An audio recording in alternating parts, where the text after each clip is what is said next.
ladies, I think we're about ready to start. Can everybody hear me okay? Are we on? Yep. Welcome to the spring gathering of 2020 that is finally taking place in 2021 in the summer instead of the spring. It's been quite a couple of years for us on the planning committee, having to cancel twice and reschedule, and you may wonder why we rescheduled on a Sunday.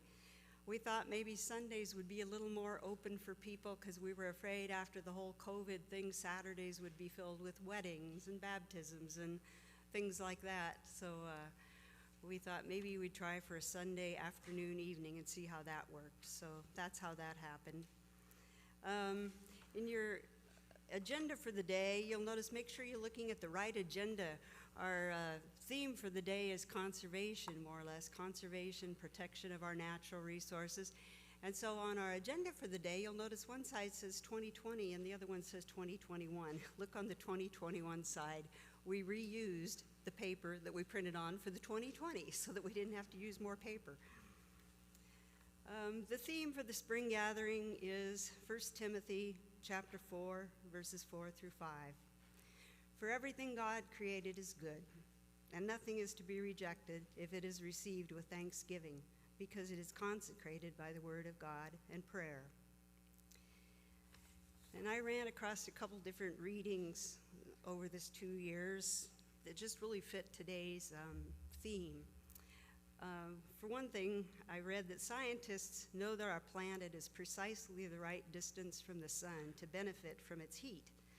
A little closer and all the water would evaporate, as on Venus. Only a bit farther away and everything would freeze like it does on Mars. Earth is also just the right size to generate the right amount of gravity. Less would make everything weightless, sterile like our moon, while more gravity would trap poisonous gases that suffocate life, as on Jupiter. The intricate physical, chemical, and biological interactions that comprise our world bear the imprint of a sophisticated designer. We catch a glimpse of this complex craftsmanship when God speaks to Job about the things beyond our understanding. God asks, "Where were you when I laid the earth's foundation?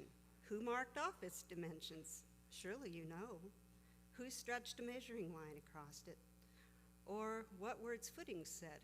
Or who laid its cornerstone?" That's from Job chapter 38. This glimpse of creation's magnitude causes us to wonder at Earth's mighty oceans bowing before the one who shut up the sea behind doors when it burst forth from the womb, who said, "This far you may come and no further." In wonder we may sing with the morning stars and shout for joy with the angels, for this elaborate world was made for us that we might know and trust God. And our theme for today is about taking care of the earth. We know that a lot of things are changing just because of the population and using things that aren't reusable. A lot of waste is created. And so that's the kind of things we're going to concentrate on today. How can we preserve this magnificent earth? One thing I want to do today is introduce the people on the planning committee. I was the Southeast Nebraska coordinator. I'm Bev Sporhays. Other people on our planning team are Pat Wollenberg. She's a member of our host church. Are you in here, Pat, or are you out and about? Oh, she's way at the back there. Pat, wave your hand so they know who you are. She's a member of Trinity Lutheran. Shirley Martin from Our Saviors in Wymore. Bev Buss wasn't able to be here today, but she was very instrumental in putting together our worship service today. She had some surgery, so she couldn't be with us today. Karen Page is from American Lutheran in Adams. Marcia Busboom from Zion Lutheran. And Marcia will be the host for next year's get-together. And Cheryl Harrington from Holy Cross in Beatrice. Mary Lou Retchless, she couldn't be with us today. She was on the nominating committee. And Donna Benton, are you here today? Donna was also on the nominating committee. We're going to talk a little more about that later. Then we have some officers here with us from the state organization. Sandy Terry is the president. Carol Stark is vice president. Is Carol here? No. Carol Bosshart is secretary, and then Gwen Edwards, and Gwen is here today. She's our treasurer, state treasurer. So I'm going to kind of turn it over to those two for a little bit, to Sandy and Gwen, so they can give us a report on things on the state level in the women's organization.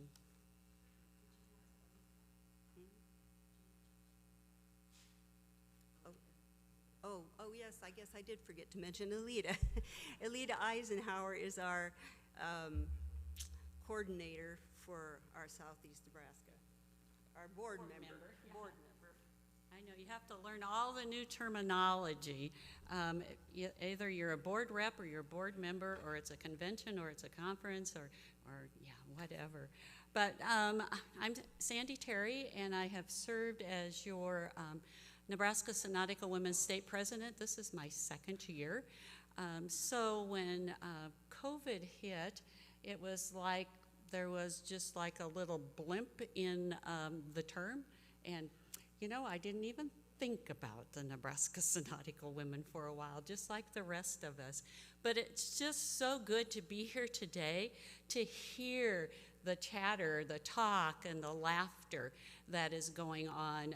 I noticed that both at my church this morning, I'll tell you why. I was at my church first this morning to open things up, and it was just a lot of, you know, chattering and going on. And then I serve as a parish ministry associate for the Nebraska Synod as well, and I was asked to do pulpit supply at a little church north of Scribner out in the country. And they were just standing in the aisle way before the service and just having good conversations. And I think that's what we had missed for a while, as well as those conversations and being in close proximity to each other.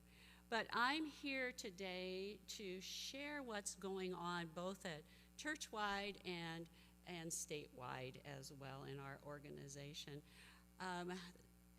Being a state president, we have what's called a Conference of Presidents.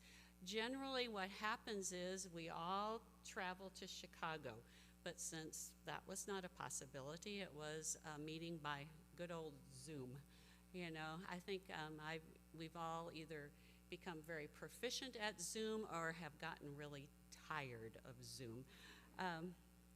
So as of February 1, due to the decline in giving to the women of ELCA, there are now 2 full-time staff members and 8 part-time staff, where before there were 10 full-time staff. It's noted that this funding that they have right now will take them through August, and then during the month of August, they will review and see where they are financially and whether they need to make further reductions. The triennial convention and gathering that was held in Phoenix, we all know, was canceled, but the board determined that there will be a virtual convention, the business part of that. In order to hold that virtual convention, there needed to be a change in the Constitution. So those members, those gals who were voting members for the 2017 Triennial Convention, the one that was held in Minneapolis, they have been contacted in regard to voting for this constitutional change. And this vote was to take place at the end of this month, or right pretty soon. I think we're at the end of, yeah. And so we'll know in July that but I've gotten information verifying the 2020 voting members, so it sounds like they're putting everything in place for that virtual convention. And the women of the ELCA Executive Board strongly encourages, well, no in-person events through the end of June. You know, I wrote this back earlier, but I said we needed to also monitor what our local health departments were also saying. But I think now I see most are generally a good percentage of people are vaccinated, so, and no masks, and that's been a wonderful change too. But also, it was strongly encouraged that all units and synodical organizations make your monetary thank offering donation, not just once a year in November. If your units or your circles are taking thank offering, periodically have your treasurer send those in, because that's what helps fund the WELCA budget. Our WELCA president, Lisa Plurine, also reported that all members of the church-wide board, they had agreed to serve another year due to the pandemic, and she said the work of WELCA continues even though the staff have been reduced. I also like to encourage you to look at the website for the women of the ELCA. There is, plethora of resources available, and take advantage of that. And also the Gather magazine. That is an award-winning magazine as well, and the Bible studies have been excellent. And they even have offered some videos to go along with those as well. And one way we here in Nebraska can help is to be a faithful friend, and that is to make a monthly donation to the women of the ELCA. And this can be done through either your bank account or through your credit card. And they also said that those who are currently faithful friends might want to consider increasing your contribution as well. But we're looking forward to the Nebraska Synodical Women. We have great plans for our biennial convention to be held October 1st through the 3rd at Carol Joy Holling Camp. And with the theme of listening for God's call based on Isaiah 6:8. Diane Harpster, who is the administrative assistant to Bishop Bryan, is a wonderful artist, and she has developed our logo. And that was part of the last expressions. The logo was there as well. And just really thank her for sharing her artistic ability with us as well. Also, our presenter will be Jill Miller. If you remember when we had Autumn Renewal in Hastings, Jill was the presenter, and she's a singer, songwriter, author, devotional leader. She does it all. She has agreed to join us for that whole weekend, and on Friday night she will be having a concert, and on Saturday night, you want to stay over Saturday night because you can't go to camp without, what is camp noted for? S'mores. So we're going to have s'mores, and also hear from those counselors, summer staff, that have heard God's call for them to go into the ministry. Our Bible study leader will be Pastor Sarah Rook, and Pastor Sarah is one of those who heard God's call while she was on summer staff. She will be, because Bishop Brian Moss will not be able to be with us. At the time when I called and asked, they said he would be at conference at Bishop's, but no, he's got something more exciting going on in his life. His daughter is getting married that weekend, so we'll give him a little reprieve because of that, but he's excited about that. And after the Northeast Spring Gathering at Dakota City, Pastor Sandra Brosh did a wonderful job in her presentations, and I have asked her to share her call story as well during a workshop. She is a second career pastor as well, and it'll be interesting to hear what happened in her life where she had heard the Holy Spirit speaking to her. And I want to say, it's kind of bittersweet. This is my last spring gathering serving as your president. Yeah, there was only two in-person spring gatherings. As president, I'm also a part of the Synod Council. You serve as, you have voice but no vote. And when I gave our report, or the Synodical Women's Report, I said, I truly love the women of the ELCA, but right now I'm experiencing senioritis. I know the end is close, and it's like, do you finish? But it'll be a great finish for us. So also, keeping in mind, I would like all of you to pray seriously about serving on our board as an officer or a board member. We all will be electing also voting members to the 2023 Triennial Convention, and it's going to be in Phoenix. Please consider being either one or all of, put your name in for each and everything, because we'll be electing officers as well. And if you have questions about the positions, Gwen and I'd be happy to visit with you about serving on the board. So thank you. I'm looking forward to this spring gathering and what's going on. It's always fun to have the theme go out and see how each conference interprets that theme. So thank you very much.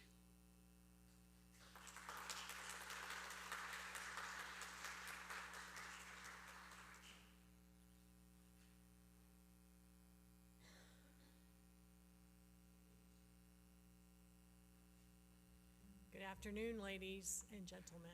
How exciting to be with you all in person. It's been a long 18, 19 months for all of us.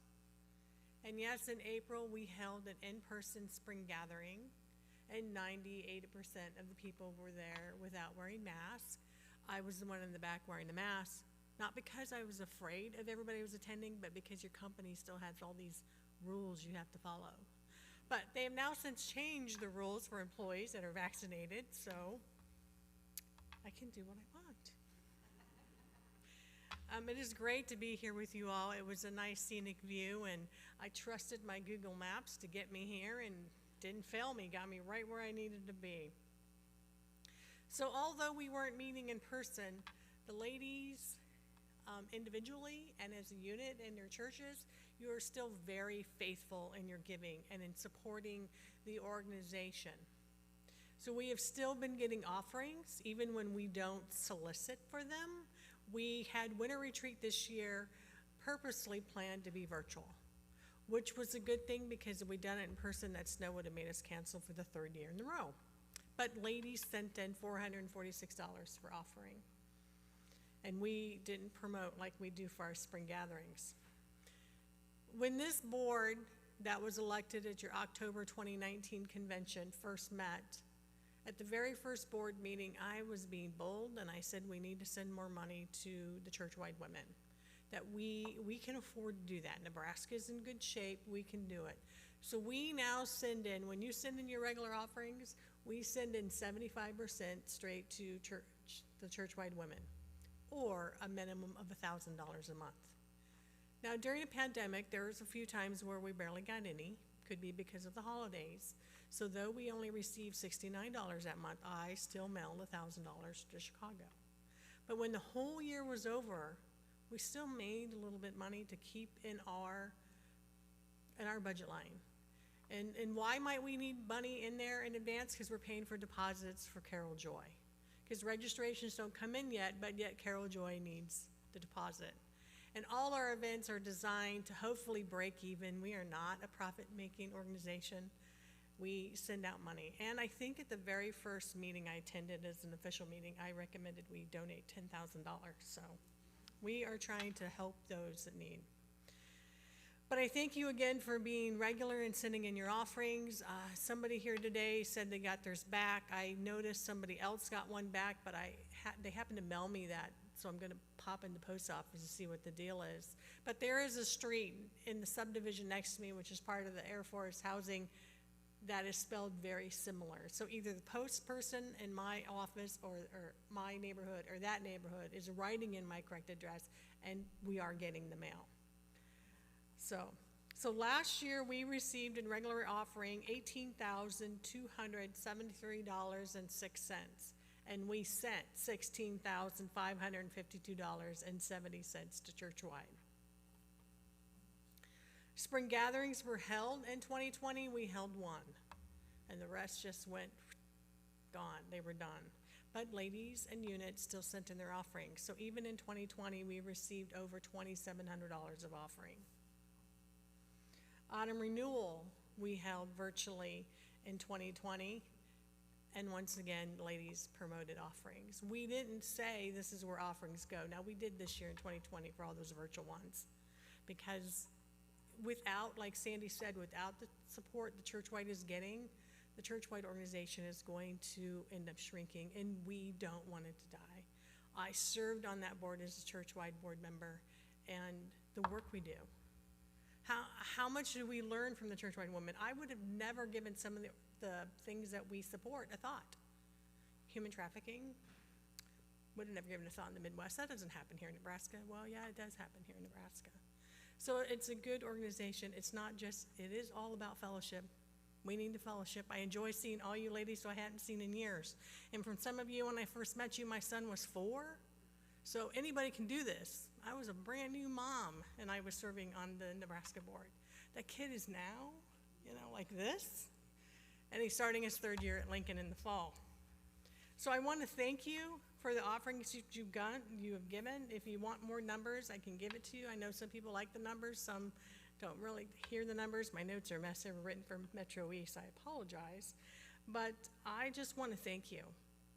And there's no age limit to serve on the board. So please don't tell me you're too old. And don't tell me you're too young, you're too busy, you're too everything, because you know what? Alicia and I will stand up there and tell you, let me tell you how busy we are and we manage. Because we work. You can't make a board meeting because something comes up, not a problem. We'll fill you in on what you missed. We'll give you a homework assignment if there was something we need you to do. So we will have election for every single board position. 3 of our 4 officers are ineligible to run a 2nd term. The 4th one's likely considering running again. But our board members, some of them are eligible, some of them aren't. So think about it. It is a great organization. You make lifelong friends. And some of you out there, yeah, you might be old enough to be my mother, but I am so glad you're in my life, because my mother's thousands of miles away. I love coming to see all of you. So give it some thought, and thank you again for supporting women of the LCA financially.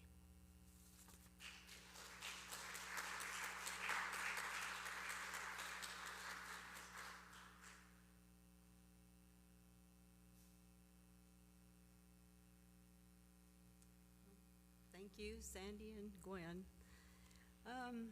I guess now we'll start our meeting. I want to start it with a reading from Christ in Our Home. I ran across this within the last couple years too, and I thought this really fits for today. The reading is from Hebrews chapter 13, and one of the lines in there says, Jesus Christ is the same yesterday and today and forever. The most challenging line in this text is, keep your lives free from the love of money and be content with what you have. We live in a culture where everything seems to be a commodity to be sold and consumed. We may say we don't love money, but we sure love what it buys. When terror attacks happen, we're encouraged to fight back with our credit cards. Today, contentment is dismissed because it supposedly saps our ambition and stalls the economy. Discontent drives industry and capitalism. The problem with this is that we are consuming the earth's resources faster than they can be replenished. Our lack of contentment and misguided love of money as a means of being happy is killing the planet and humanity in the process. Contentment is not found in what spoils, rots, or rusts. It's found in what we already have and what is always with us. After this call to contentment, the author recalls Jesus' words. I will never leave you or forsake you. Jesus Christ is the same yesterday, today, and forever. What more do we need? So let us pray a short prayer. For Jesus' sake, O God, drive out my discontent and fill me with the abundance of your grace. Amen. I'm not too sure about this leading a business meeting. I don't know that we have a lot to discuss. Does anybody know of any old business that needs to be addressed? If not, I have one thing that I'd like to bring up for new business, and it's a proposal. I don't know, do we have that proposal up there? Yeah. Every year it's a struggle to get somebody to be on the nominating committee. It's kind of like being a telemarketer. As soon as you get somebody on the line, they want to hang up on you when they ask, oh, do you want to be on the nominating committee or the planning committee? Well, it's just a hard position to fill. So we got to talking about this at our meetings with our little group. And since it's such a difficult job to be on a nominating committee, my proposal is to eliminate the nominating committee and instead, at the end of each year's spring gathering, ask for a church or churches to volunteer to host or co-host the next year's event. This year, Zion and Pickerel has stepped up and they have already volunteered to host the 2022 event. Then whoever the host church is, in this case Zion for next year,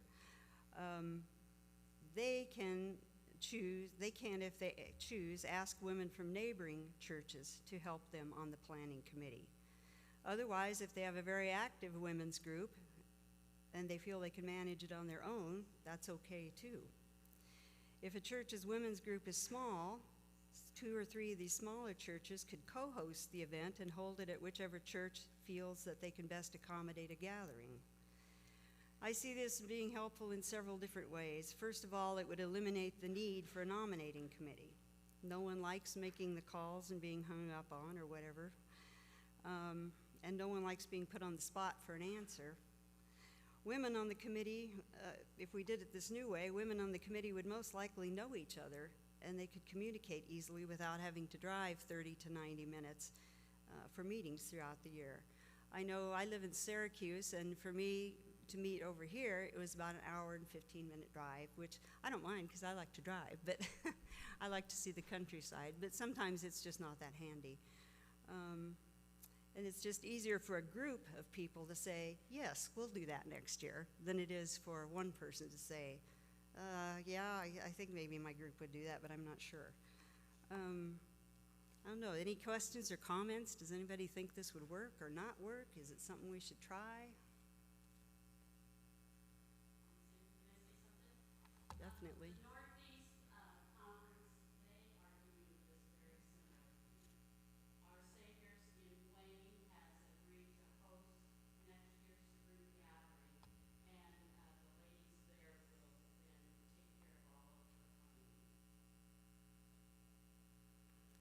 Well, good. It's nice to know. It's nice to know we're not the only ones who are thinking this way. Do you feel that that would be a good thing to do? Yes? Is this something we need to take a vote on or make a motion and take a vote on?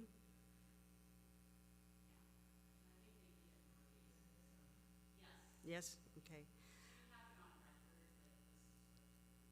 Okay, so does someone want to make a motion to eliminate the nominating committee and just have a church volunteer each year, or churches? Like I said, it doesn't have to be one. It can be a couple, 2, 3 smaller churches that want to get together and host it. But my motion is to eliminate the nominating committee. Oh. Okay. Okay, Shirley made a motion. Shirley Martin made a motion to eliminate the nominating committee, and Carol Wallman seconded. All in favor, raise your hand. Oh, good. Anyone opposed? No, good. Motion passes. You won't be getting any nuisance calls. But now, just having said that, just remember, we would like you to consider hosting some church or churches hosting the 2023 gathering. The 2022 gathering is being taken care of by Zion in Pickerel, rural Pickerel. So discuss this among yourselves, and if any of you feel like your church would take that on for the next round in 23, maybe mention it to one of us by the end of this meeting, or at least come to Zion's gathering next year and let them know that you'd be willing to do it the next year. So that motion passes. I think, too, we have to take account of who all is here and from what churches. So I'm just going to call off the names of the churches, and if you'll stand up if you have somebody, if somebody from that church is here. From Cluster A, is there anyone from St. John's in Dakin? No. St. Paul in Diller? No. American Lutheran in Fairbury? Peace Lutheran in Plymouth?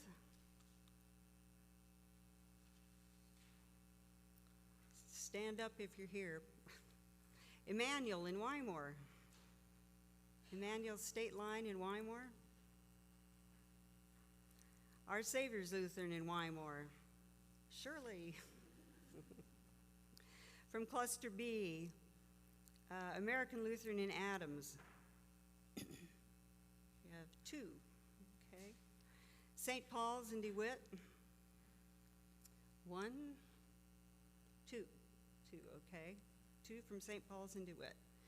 Trinity in DeWitt? 1, 2, 3, 4, 5. And I know there's more.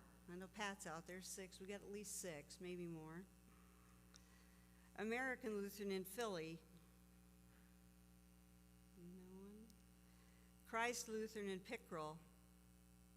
1, 2, 3, 4, 5. 5 from Christ Lutheran. Zion Lutheran in Pickrell? 1, 2, 3, 4, 5. Good. First Lutheran in Wilbur? Cluster C, Emmanuel in Beatrice? 1, 2, 3, 4, 5, 6. Holy Cross in Beatrice? 1, 2, 3, 4, 5. St. John's in Beatrice? 1, 2, 3, 4. Cluster D, First Lutheran in Avoca? Hope Lutheran in Burr? 3 from Hope Lutheran in Burr. I feel like an auctioneer. Anyone from Grace Lutheran in Cook? 1, 2, 3, 4. 4, yes. First Lutheran in Nebraska City. I don't believe they have any here. St. John's in Odo. Beautiful Savior in Palmyra? 1. Okay. Christ Lutheran in Syracuse? No. Oh, 1. There she is. I was going to say, I thought we had one. Luther Memorial in Syracuse. That would be me. There's 3 of us that came from Luther Memorial. Faith Lutheran in Talmadge. No. Cluster E, St. John's in Auburn. St. Paul's in Auburn? 2. St. Paul's HG in Auburn. Oh, Hickory Grove, is that? Okay, nope, nobody from there. St. Paul's in Falls City. Oh, 1 up there. Oh, there she is. Okay, 1. St. Peter's in Falls City. No. St. James in Humboldt. St. Matthew's in Johnson. And Zion in Johnson. Okay, I guess that's it. Well, thank you for all of you ladies who did come today. We're glad you could. We didn't know what kind of turnout we'd have. I'm glad this many were able to come. Is there any other business we need to talk about?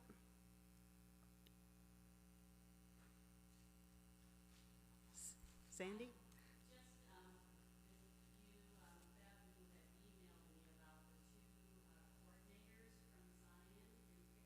Oh, yes.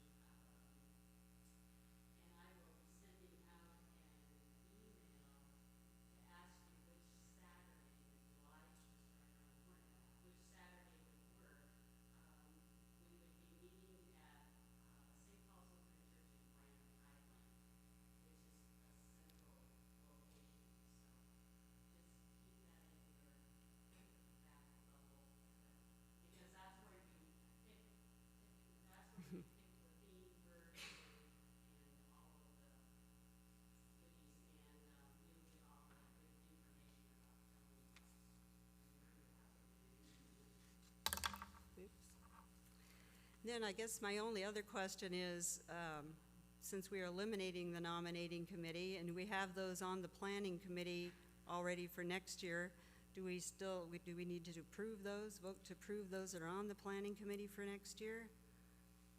Or?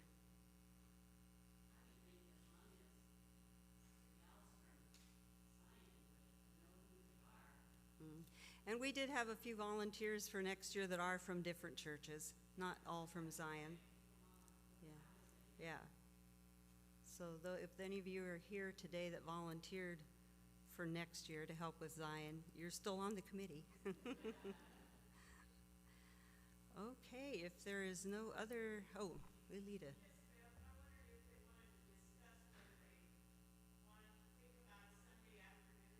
Oh, that's right.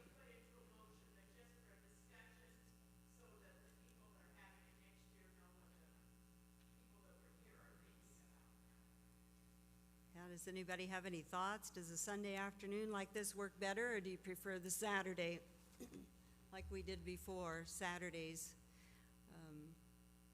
Saturdays did give us a longer day. We started in the morning and went till the afternoon. This one's going to be a little shorter, but later in the evening. Anybody have any thoughts on that, or do you just want to leave it up to Zion?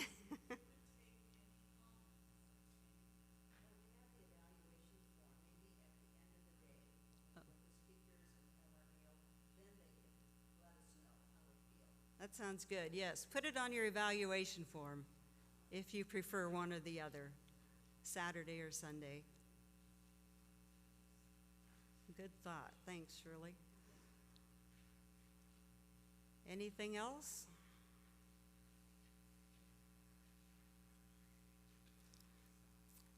If not, we'll close the business meeting. Our speaker, he's supposed to be here at 4. I hope he finds his way here. So since we've got a little time before 4, you can visit, or if you need to make a bathroom break or anything like that, now would be a good time.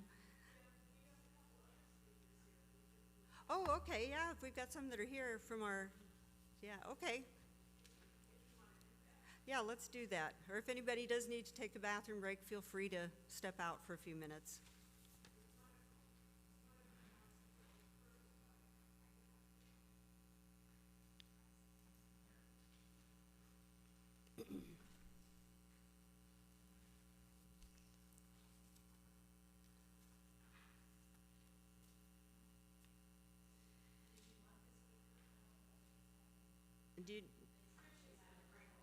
She's going to come up. Oh, Trish from Carol Joy Hauling. Okay. And you're okay. Do you want to go first? Okay. Our first speaker then will be talking about Mother to Mother. That's our in-kind offering designation for today. So, nice to meet you. Hello, I'm Diane Courtney from St. John Lutheran in Beatrice, and I'm the coordinator at Mother to Mother Ministry in Beatrice. I don't know how many of you have been into Beatrice and been to Burwood Bookstore or seen Mother to Mother Ministry. Hopefully a few that live in our area. It's really a great place, so any of you who do happen to come to Beatrice, I hope that you will stop by. Mother to Mother Ministry has been in Beatrice for over 30 years. This program is such a blessing to families, especially to mothers in our area. What our goal is, well, I'll read to you our mission statement first of all.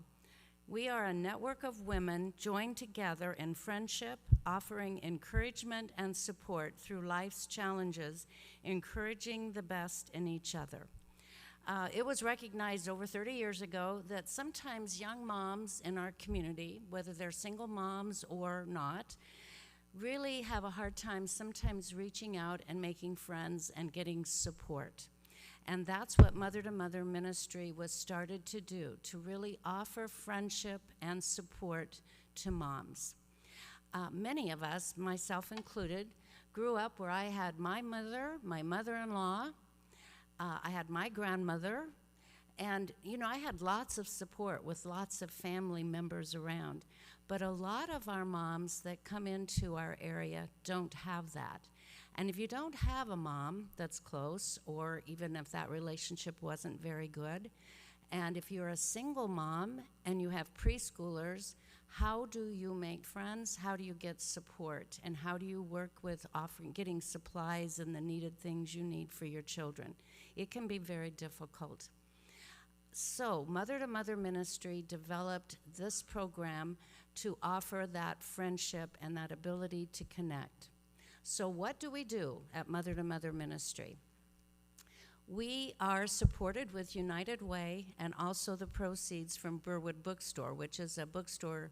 We have used books and a variety of all kinds. It's a great place if you like to read. We also take donations of books. So if you like to read and don't know what to do with those books, we take them too. But what we do with those monies that we receive is we have a diaper bank. We have clothes for ages 0 to 8 of both boys and girls. We offer a lot of tangible supplies like wipes, as well as baby food, formula, all of those kinds of things.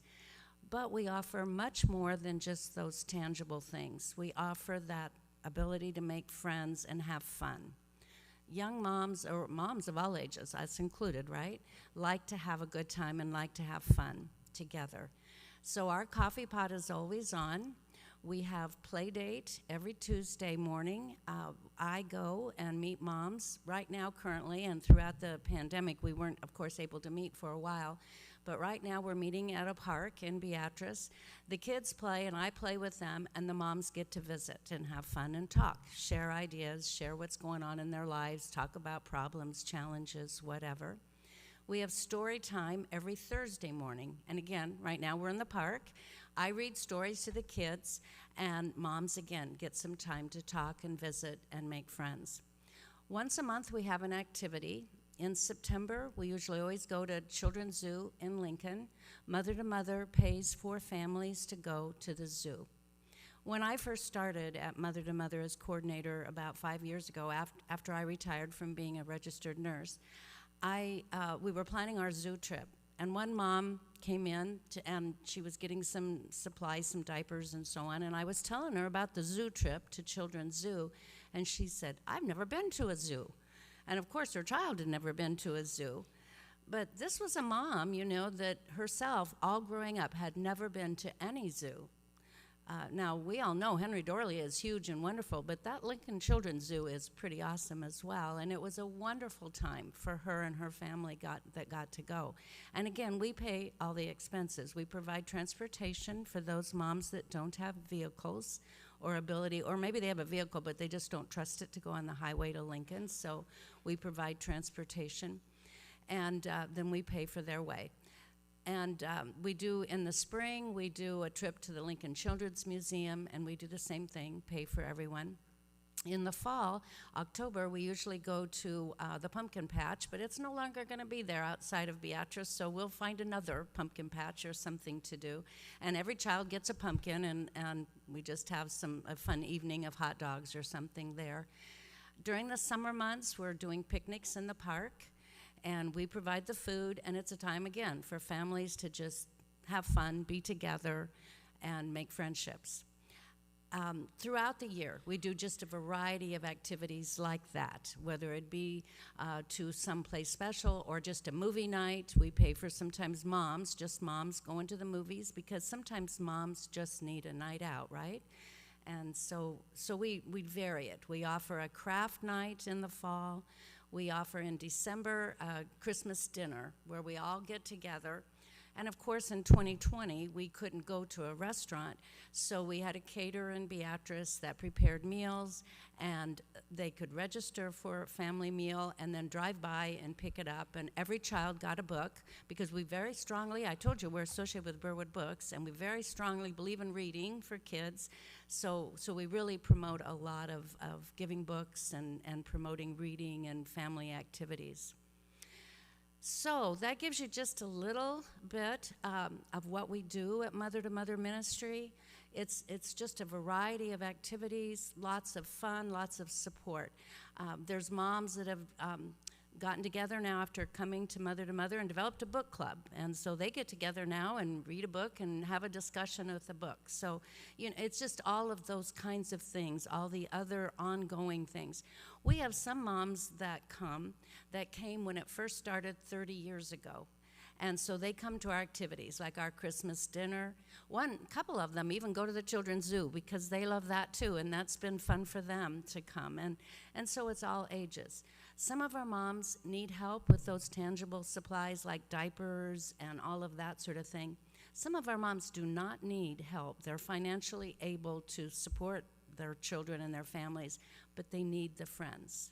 And so they come for that. They come to meet with their moms, and when we get together, like now we are on Tuesday mornings for a play date at the splash pad, there's lots of laughter and talking, and the kids are having fun, and the moms are talking.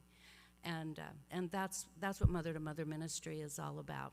So appreciate the tangible offerings. The table out there is already full of just lots of wonderful diapers and lotions and all kinds of things. So really appreciate that.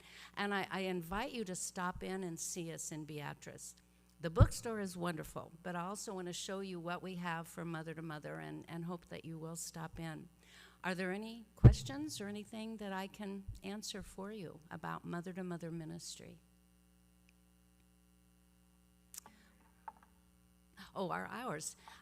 And I do have brochures out on our table out there, too, that have our phone numbers, our website, our Facebook page, and all that sort of thing is on there, too, and the hours. But we are open Tuesday, Wednesday, Thursday, Friday, and Saturday, 10 to 4 on most days, except Saturday is 10 to 2. And, again, those are the bookstore and Mother to Mother hours. It's the same. So you can always come in. I will tell you, the bookstore they're not new books. These are used books, but gently used. And we have volunteers, and if any of you in our area would like to volunteer, we can always use volunteers. But our books are cleaned. Every single one is wiped down and looked through to make sure there's nothing in it. We have found lots of interesting things in some of these books. One of my friends, unfortunately I knew her, we found her Social Security card in a book. So I could call her and say, we have your Social Security card. You might want this. But we have pictures we found. But at any rate, the books are all cleaned. All of the, we go through all of the clothes that are donated. We take gently used clothes or new, of course. And we have, as I said, sizes 0 to size 8, boys and girls. And we go through all of them. If they're stained, one of our volunteers will take them home and wash them, or we give them to the mission, because the clothes we hand out, we want them to be clean and free of stains. We don't want, just because you need help with used clothes, you want to dress your kids nice. You want them to look good when they go to school or they're out playing or whatever. So we make sure that all our clothes are clean and nice for the moms when they come in. And so we take, but if you have those or you see them at a garage sale and you think, oh my gosh, this would be great, we would gladly receive them and very much appreciate them. But again, volunteers are always used to go through those clothes and help with that, or help clean books or sort books. We have one mom that comes in, Christ Lutheran, Anita Bauman is a member there, and she comes in every week and works with the kids' books. She sorts them and goes through them. And I shouldn't start mentioning people, because we have lots of good people that come in all the time and help us. So again, if you're looking for something to do and would like to be in a bookstore and kind of help out there, we would gladly appreciate it. So any other questions? Well, stop by our table. I've got a display board there that kind of talks about all that we do. It's in the hall. And again, thank you for your support and ongoing. I really appreciate that.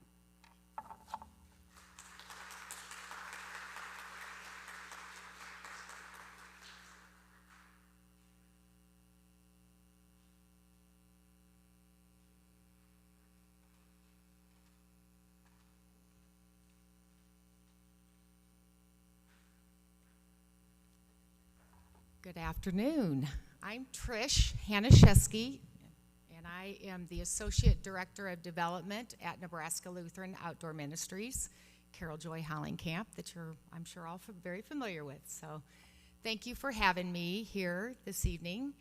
And it's just so nice to be around people without masks, and you've heard this before, but it's just so nice to see your faces and be out here and connect with you all, and to have summer camp this year. We are just so excited to see the kids back at camp. We are in our third week session at Carol Joy Holling-Camp, and then our second session out at Sullivan Hills Camp near Lodgepole, Nebraska. So it's been great. We've had some full weeks. So I just have been visiting with Sandy, and just wanted to share some updates on what our conversations have been. And Kristen Herrera is our Director of Development at the camp, and her and I met with Sandy and Nancy Johnson and Dennis Remington, our development team, back in February, I think it was, and we just, we wanted to brainstorm on some ways that we can collaborate together. We just are excited for just the wonderful things you all do and the ways that you connect with our ministry, and we wanted to just make that even better. So we met and to brainstorm on some ideas, and in addition to the prayers and support and financial support for our campership program to help send kids to camp that are unable to, one way we came up with was our summer ministry team sponsorships. And so what we decided to call this is the Women of the ELCA Cluster Challenge is what we talked about. And I'm sure familiar with that. We sent some letters out, I believe, just asking for support of our summer ministry team leaders. So this year has been just a little challenging. You know, as you are out and about at restaurants and things like that, you've noticed that it's short in staffing. We've had that situation out at camp with our summer ministry team leaders. We usually hire close to a staff of 60, and this year we are at 35. We have a wonderful team with who we have, and so it's been a challenge with the decisions of closing 2 sites at our camp, and I'll kind of get into that a little bit more, but what we would like to ask for support is for the salaries for our summer ministries teams sponsorships. For an average salary is $2,500, which is, you know, that's another challenge for getting our staff fully hired at the 60. But so I do have great news. We have already met that challenge. So the cost total is about $100,000, and we are happy to say that we met that challenge already. So what we're doing now is our program team, Corey and Bailey, are still promoting hiring summer staff this year to help carry us through the year, and also encourage the staff that is currently there to, you know, stick it out through the end of the year and help us, you know, hire additional staff. And so we've agreed to offer them some bonuses, and just it'll help with their momentum, keep encouraging them to tell them how much we appreciate them. We've even, something fun we've done this year is up in our development department, I put a little refrigerator in my office just to have the summer staff come up and have a Coke or a Gatorade and some snacks in Kristen's office, just to come get away from, you know, their 2-hour break and come up and have some time with us. And so we can just let them know how much we appreciate them, and share that from our donors, you know, the stories from them, and pass that along to our donors. So I, again, just want to, you know, if that's something that you will consider through your clusters. I did have, there's been a few people from the women from the different clusters that have already stepped up and sponsored a summer staff member. And as a result of that, what we do is we have profiles on all of our summer staff, and photos of them. And what we will do is then send that to you and ask you to pray for them and maybe write them a letter, a note, and just tell them, you know, how much you're thinking about them and praying for them this summer. And so that's something we've been doing for our sponsors. Let's see. The other thing I wanted to share is our theme for this year. Find where I'm at here, kind of going back and forth. This theme is for Summer Camp 2021 is Fearless. And the theme verse is, I hereby command you, be strong and courageous. Do not be frightened or dismayed, for the Lord your God is with you wherever you go. And that's Joshua 1:9. And even when life is unpredictable, we can trust that God is with us, guiding, strengthening, and protecting, and claiming us as the beloved. And we appreciate your support and your prayers and your confidence in our summer staff and our leadership team, and just to guide them through a happy and safe summer this year. And so I will have some things out front. I've got some copies of our summer camp schedule. We are not taking new campership registrations. However, we do still have room for day camp, our Jane Ovicki program, Grand Camp. We can still take reservations for that.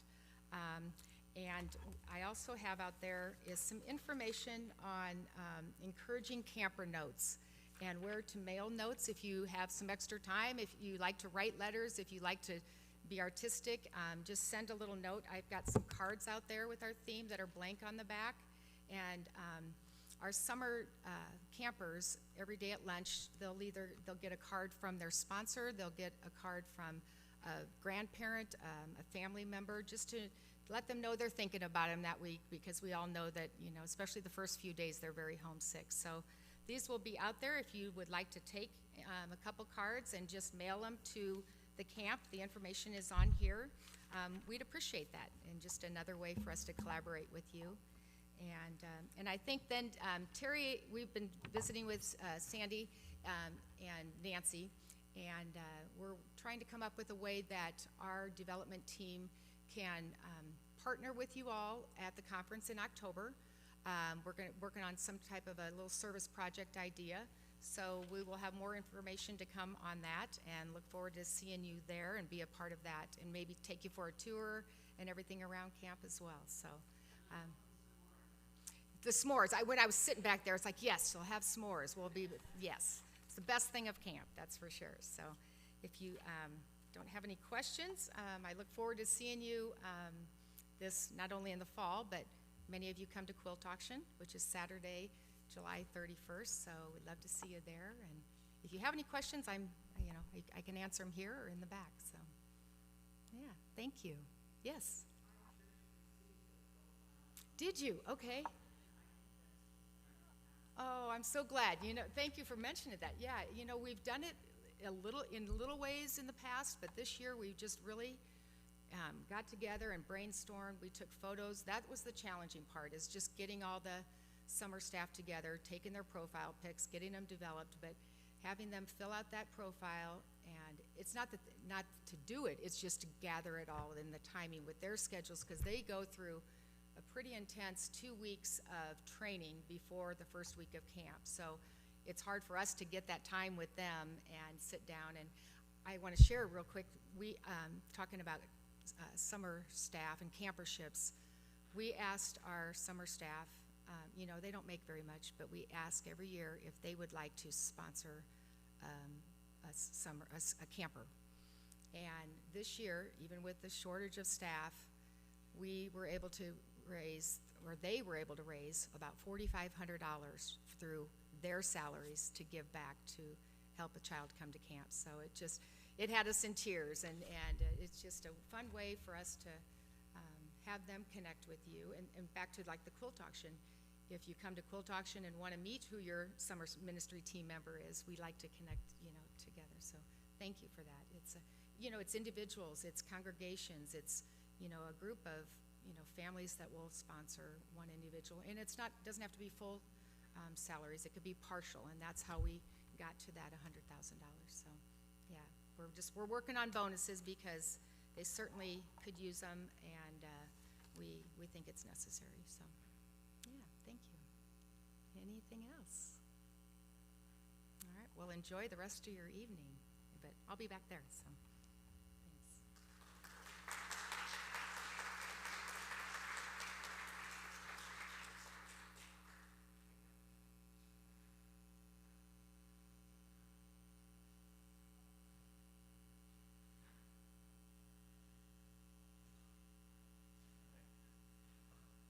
Good afternoon. Step one was a success. Pastor put me in charge of his tablet and the slides, and so if anything goes wrong, he's going to bail me out. But good afternoon. My name is John Fredericks. I serve Nebraska Lutheran Campus Ministry, and it's wonderful to be here as part of your gathering. I was a smart man in college. I married into southeast Nebraska. My wife, her family is originally from the Humboldt area, Auburn area, and so she was a Malin, and so I've grown to get connected to lots of folks in the Rolling Hills cluster after growing up in south central Nebraska.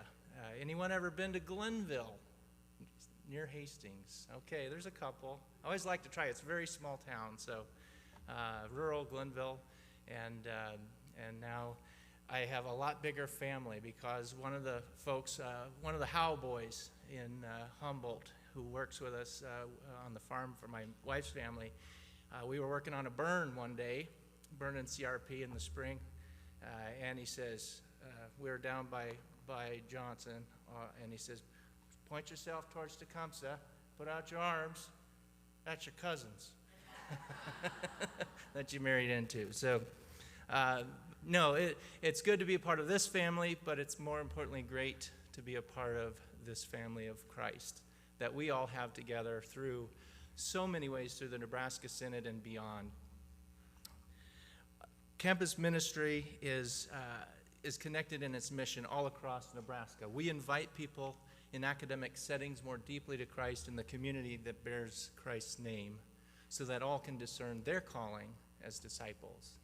So even though our campus ministry sites vary greatly from large campus ministries like we have at UNL, the Lutheran Center, which has a building which is recently remodeled and ready to go for this fall, down to congregational partnerships like we have out in Chadron State College, or even here in this area of the state at Peru State College, where we work with congregations within the clusters to have a presence for students in those campus and academic communities.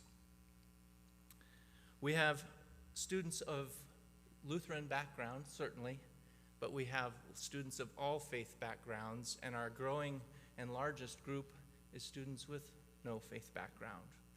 Some folks call them nuns, not N-U-N-S, but N-O-N-E-S, meaning they haven't grown up having that mom and grandma that we just heard about, being a part of their church and faith life as they grow up in an extended family.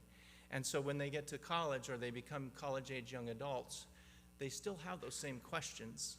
They still have that same discernment process that they go through. And so our role as part of the greater church is to help provide that opportunity to ask those questions and to provide that support for college-age young adults as they struggle and wrestle with those things.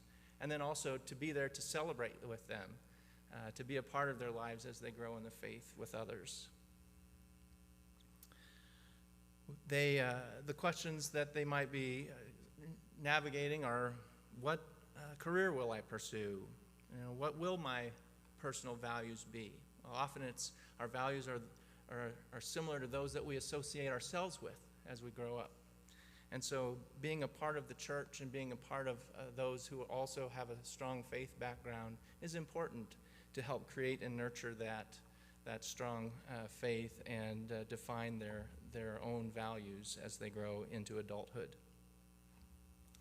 Next, I'd like to give a little bit of history about NELCM. That's our acronym for Nebraska Lutheran Campus Ministry. Initially, prior to 1988, LCM, National Lutheran Campus Ministry, was an organization that was created and kind of organized through the church bodies at that time. And then following the merger in 1988, the NLCM was really turned over to the synods to determine how they were going to manage campus ministries within their territories. So it took a few years to sort that out, but by 2004, our Nebraska Synod created an ELCM, or a way to group together our campus ministries all across the Synod. So some had been around a long time. Lincoln, Kearney, Wayne, Omaha, some of those locations had campus ministries for years back.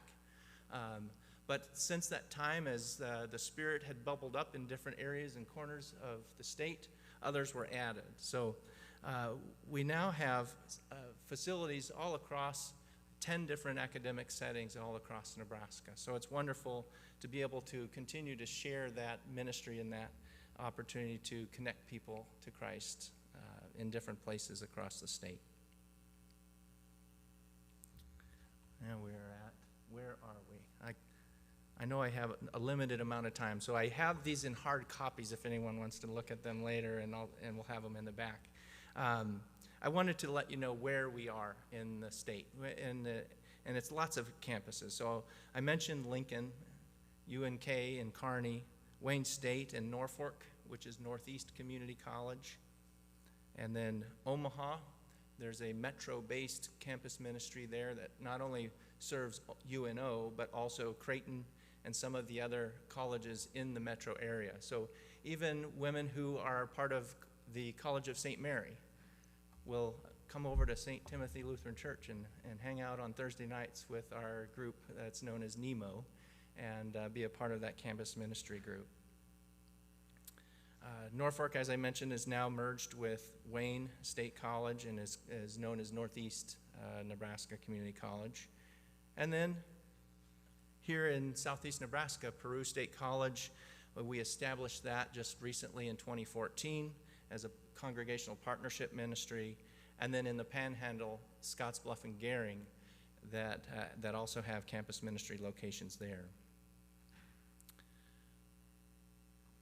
So what happens in campus ministry? It's one of those things that's kind of hard to see when you're a congregational person and you don't always see the college students, and you kind of wonder what activities, what are the programming things that are taking place.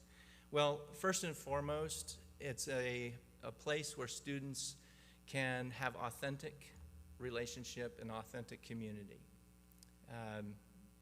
Having free pizza isn't the draw. Some people always think, well, if you feed them, they will come. Well, they might, but what they really yearn for is authentic community. And so that's what we try to do. And in addition to that, we provide ministry opportunities such as worship, such as opportunities to serve the greater community.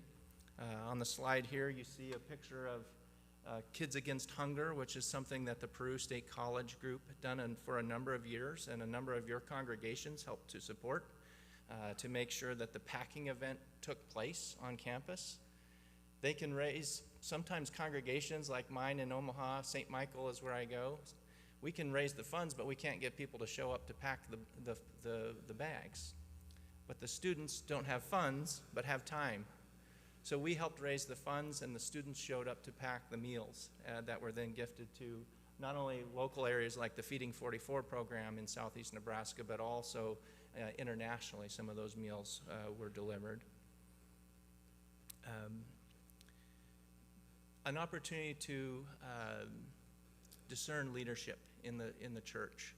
So we certainly have students who go on to serve as pastors, deacons, PMAs, some who maybe have somewhere along the line heard that calling to be a part of the church and church leadership, but others who simply grow in their faith so that they can be the best parents, they can be the best educators, the best doctors, the best, whatever that role is in their vocation, in their life, that they are committed to doing and being, that they are the best that they can be in that moving forward after college, in the college years. One of the other things that, as you all know, over the last year and a half or so, is a presence that we kind of use multimedia ministry as a term. So lots of Zoom meetings, right? But it's so great now to be together in this way. And so small group gatherings by Zoom. Prior to the pandemic, this picture at the top, we sent students to leadership opportunities. So the Lutheran Student Movement is a gathering that brings together students from campus ministries all across the nation. So we had a grant that allowed 9 students to attend that and be a part of that. Last year, it was canceled, but this year it's on again for late December, so we hope to send students again. Worship, of course, our larger locations have worship in person, and our smaller ones have opportunities to partner with local congregations and also small group ministry. And Kearney is going to do supper church. Anybody ever done supper church? So it's liturgy built in around a meal. So the students will be actively participating in planning a menu, preparing a meal, and then bringing it to a well-dressed table where Pastor Elizabeth out in Kearney will lead liturgy within that meal and mealtime and share that meal together with students. It's a new and unique way, at least new to me. I don't think it's new. I think the Last Supper was probably had liturgy and and a meal, but new to me anyway. And so we're always trying to find new and creative ways to connect and engage students in faith and faith opportunities. Anyone ever seen that guy? He's up in Pierce this weekend. Martin Inflatable Luther. Pierce is having their 150th centennial. That's not right. That's whatever 150th anniversary is for their community. So he's going to be in the parade up there. And then we also, of course, like to make sure that students have opportunities on campus when they maybe can't get to off campus to a congregation to participate in special church worship like Ash Wednesday or Easter week, Holy Week activities and things like that. All right.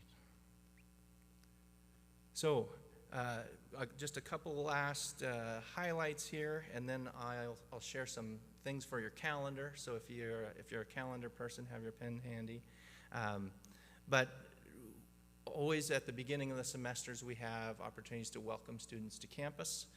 We invite them to be a part of our programming through barbecues hosted at local congregations or at our centers. We just recently completed the Lutheran Center remodel. I know many of you were a part of raising funds and gifting that. Thank you for your gift today. Your offering today will go toward that project. I hope we can invite you all at some point in the near future for a tour or for one of your meetings or gatherings to our Lutheran Student Center at UNL. It's a fabulous new facility for us to continue to provide opportunities for students to gather in Christ. And I have more pictures of that I can share later as well. All right. This slide is a picture of our group in Omaha known as NEMO, or Nebraska Ministry Omaha. It's a congregational partnership with St. Timothy Lutheran in Omaha, and so they have a space in their church that hadn't been used for a while. So they said, "Hey, you need a space to gather. We have a space." And so every Thursday night, while they have choir and while they have church council meetings and other things happening in the church, our college students show up as well. And so they're getting to know one another. One of the other things we hope to do through campus ministry is blend the lines of generations.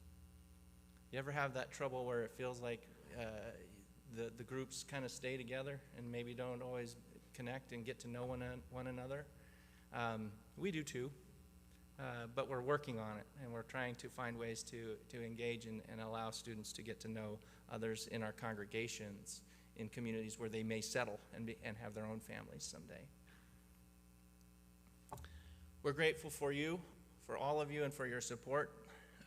There's lots of things that can help us to provide this ministry outlet for students. The first and the most important is to pray. Pray for them and for their journey through these young adult years. It was never easy, and it's not getting any easier. So please pray for students in your congregations. Also, volunteer. I think most of you, probably all of you, are on so many volunteer groups that busy people get things done. So if you feel like you want to add one more, we'd love to we'd love to have volunteers. If that's something that you feel called to, please visit with me afterwards. Participate. There's lots of ways to give and to connect. Many of you were part of our recent kitchen showers. We did a kitchen shower for the UNL Lutheran Student Center, and I know there were a number of congregations that made gifts to that to stock those cabinets and get ready for the upcoming fall semester, as well as out at Kearney at Campus Lutheran, which theirs is still underway. Here's where that pencil comes in. We have two exciting things coming up at the end of the summer. The first is a dedication of our new Lutheran Student Center remodel. That's going to be on Sunday, August the 8th. I didn't have the time in here because I didn't know it when I made the slide, but I do now. It's 3 o'clock. We are going to have a worship and a building dedication that day. If you can't make it in person, there will be a virtual link for joining that through a live stream. And then the very next weekend, on the 15th, we will be installing Pastor Elizabeth Penn Himmelman at Campus Lutheran. So she's been on the job over a year, but we haven't been able to gather in person, and so we've delayed both these items, these wonderful gatherings, until now. So we invite you all to be a part of those if you're able, and the most important message of the day is thank you. Thank you for all you do for our ministry, for other serving arms of the Nebraska Synod, for your communities and your home congregations, all of which is done in the name of Christ, our Son, God's Son. So thank you.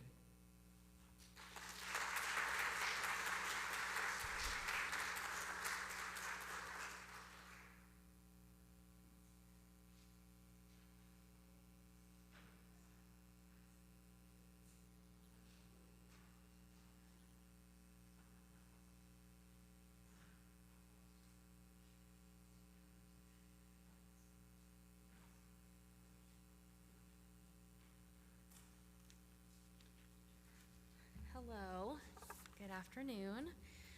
My name is Christina Locke, and I am with Hope Crisis Center, and I was asked to come here today by Cheryl to talk a little bit about our program and the services that we provide. So Hope Crisis Center, we are a nonprofit organization. We serve victims of domestic violence and sexual assault. We cover 7 counties here in southeast Nebraska. I am the victim advocate that's actually in the Beatrice office. So we cover Gage, Fillmore, Jefferson, Seward, Saline, Thayer, and York counties. We have satellite offices in 5 of those 7. Our administrative office is actually located in Fairbury. That's where our program manager is and our director, and we also have an advocate there. We have an office in Crete, and that houses our bilingual advocate, so she speaks both English and Spanish to serve that population. We have our office in Seward, where we have 2 advocates. That office is pretty special because one of the advocates there actually partners with the county attorney's office and provides services to victims of all crime. And we have 1 advocate in the York office. That's our newest office that we've created. And then again, there's me. My office is in Beatrice. Last year, we actually were out at Southeast Community College and just recently moved to a new location, which used to be Joseph's College of Beauty, which is out at the mall. So we are actually co-located in that location with Blue Valley Community Action, which makes it really nice so that we can kind of share our services and the people in the community that we serve. I have been with Hope Crisis Center for 7 years. It'll be going on 8 here in October. And I do a lot of different services, primarily working with victims of domestic violence, but I have kind of branched out to do services with victims of human trafficking. We provide, again, anybody who's been a victim to child sexual assault, regular sexual assault. I've currently started doing some training just so that we're providing that in the prison system. So we kind of branch out and do all sorts of stuff, but primarily we meet a victim or a survivor where they're at and provide them with whatever they need help with. So some of our services is 24-hour confidential crisis line. So all of us advocates at Hope Crisis Center man that crisis line 24 hours a day. Weekends, evenings, we all take turns doing that. We do emergency assistance. So if somebody comes through our doors, we provide them with anything immediately that they need. Most of the time that can be safe shelter, helping them find a safe place to locate to, maybe temporarily with them and their family. We do funding for housing. If they're looking for a new location, whether that be in our service area or outside, we'll direct them and help them with that. The process would be doing home inspections, making sure the house is safe and sound, but we use our grant money to be able to do that and help them pay rent and utilities if needed. Individual crisis, it's case management. It just really varies with whatever they need help with, but that can also be legal advocacy. So we will refer to Nebraska Legal Aid if they need legal services. We help with protection orders to keep them safe, guide them through the criminal justice system if they need help within the court, if there's been arrest from the abuser. Medical advocacy, we can accompany them to medical appointments, or if they are in need of services directly through the hospital, we can be there to just provide a support. A lot of times we're seeing mental health can be an issue, and so we're trying to get them the services they need in that aspect. We can help them with medication, getting them into the counseling, and do have some funding to be able to help them along the way with that. I talked about emergency shelter. We also do presentations, community outreach. That's a big piece of what we do, minus serving survivors, as we want everybody to know that we're here, but also to talk about it so that hopefully at some point we can prevent violence from happening. I did jot down a little bit of our numbers from 2020, the year as a whole, just to maybe give you a little bit of an idea, the number of survivors, or we interchangeably use victims or survivors if they've been at that point. So through 2020, we did serve 507 clients, and that's an unduplicated number.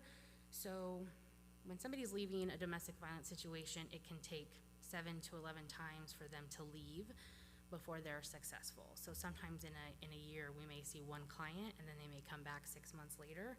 So that number 507 is just a one client count. Sometimes we may see them multiple times throughout the year. We fielded 3,971 crisis line calls. We provided shelter to 84 clients. Amongst that was 44 children. And a total, we provided 900 nights of shelter. We do actually have 2 shelter locations that are fairly new. So in Beatrice, we did have a shelter. Unfortunately, since the college is doing their new buildings, we no longer have access to shelter. So when we're utilizing rural areas, that can make it difficult. Our Fairbury office actually would be now 2019, finally completed the building, and above it is 2 standalone apartment shelters. We're still in the process to find funding to get new windows, get some upgrades to make sure that it's safe. But with those 2 apartments, we're gonna be able to really provide more longer-term shelter. If that could be a family who has children where it's not usually comfortable to stay in a hotel room for a certain period of time. So those 900 nights of shelter could potentially be more for us with that capital campaign that we're working on, but we're excited about it. We did have one client that we had gotten in there around Christmas time, and we kind of just needed to do it and give it a run, and it was a successful outcome for that client, and we were able to provide her with, was around 2 months of that safe shelter. So that was exciting and something we'll continue to work on. So that's just an idea of some of the services, direct services that we provide. Community education, so we do have a community outreach coordinator. Her name is Mandy. She does a lot of work within our schools, starts from preschool age all the way up to high school, even college campuses. So what we're wanting to do is basically have healthy relationships taught to children at that young age. If we can get them to recognize that, that has a better outcome, hopefully to sustain. So Mandy has a great relationship with all of our schools and our service areas and college campuses, so that's been great. Awareness events that we do a lot throughout the year. Starting in February is Teen Dating Violence Awareness Month. So kind of paired with what we do in the schools, we've done a lot of fun things going to the high schools where they've allowed us to chalk on the sidewalk, and we write some really great, inspiring, and positive messages for students to read who might just be struggling and really just need an encouraging word. And again, it's to let them know our services are available. There's so many times we come across people who are like, well, I didn't know Hope Crisis Center existed, or didn't know what our services were for. So if we can just continue to get the word out there, and especially to the students. April is Sexual Assault Awareness Month, and we actually have a run walk. This year was our 17th annual, so that's exciting. We've been able to do that for 17 years. With COVID, we did do it virtually, and actually have had a really great turnout with that, just because I think it's easy for people to participate out of state. We had so many out of state participants, but locally and not just in one location throughout all of our counties. And then October is Domestic Violence Awareness Month. We do a lot of different things with that, one being a Purple Bucket donation drive, which we just did for the first time this last year and was very successful. So when we're taking clients in, sometimes they're coming to us with nothing. So we are providing them their basic needs, hygiene items, clothing. We don't have a whole lot of space for donations for clothing, but we try to do the best we can, and also outreach to other of our community programs that can help and assist with that. So that's one of the big things that we do to try to get, again, awareness and just bring in those donations for our program. We do take the cell phones, which we got 19 today, which is very helpful. Thank you guys so much for being able to do that. And constantly be bringing those in. So with those cell phones, if they're even not working or in service, that's fine. Those can actually be used as 911 emergency phones. So you can dial 911 if it's not in service. So a lot of victims that are coming in, abuser might have broken their phone, or they're fearful that that could happen. So having that backup is nice. Even some of the people who are upgrading phones and have an older smartphone, we can give that to them if they're needing a new phone. So that's helpful. And we do a lot of other outreach. We have a Facebook page. And so we're just really trying to kind of grow our outreach to our community and let anybody know that we're here to serve and do what we can, even through COVID. We've been working and really trying to hit the ground running with that. So I'll take any questions if anybody happens to have any questions for me and just about our program. Otherwise, thank you so much for having me here and for donating what you did. We're greatly appreciative of that. Thank you.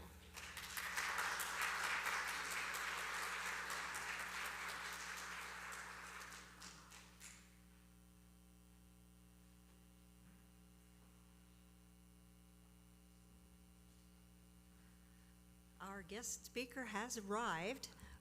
If you want to take a 10-minute stretch break, do that right now while he's getting set up, but do be back in 10 minutes.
I'm this sorry. is what we have, But not a headset. This is our portable mic. so is that what you use? This is what I use on Sunday mornings. Okay, is that okay if I? Absolutely, yes. Because I'm more. Sure. Go ahead. So take this and put it in a pocket or wherever you would like to. And this, it hooks over top of your ears like that. Could you help me, Sure. please? It's a little tough to figure out, but yes, right like that. And then this part is the challenge. Because that likes to Move around. travel. Travel. Yes. Okay. And do this. But I think, how does that feel? Feels good so Okay. far. It's already dropped a little bit. So Is just, it because of my glass? No, I don't think so. I'll just move it up there. Okay. And then just turn that. Do I need to on or off? It is muted right now, yes. Okay. So take it back out. The mute button is on the top. Okay. Right Unmuted, and that there. will be fine together. Correct. Once you go unmuted, you are live. Is it okay if I check first? Sure. Check, check. Check, check, check. Can you hear? I think I can hear you. Is it because of this? Okay. Check, check, check. Check, check. Check, check, check. Can you speak a little maybe louder? Yeah. Okay. Okay. Check, check, check, check. I'll let them know if it's not.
I'm Bob Inglis.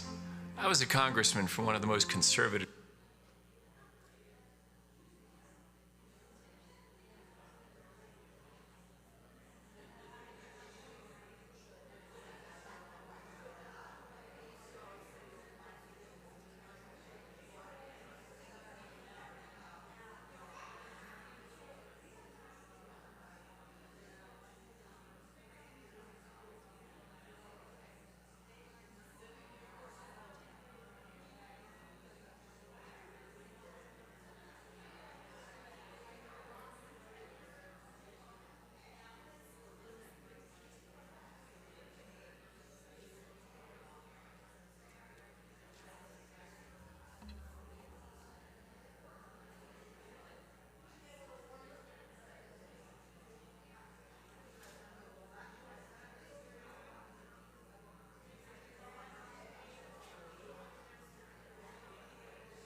Okay, ladies, we're getting ready to start again. Find your seats and we'll carry on.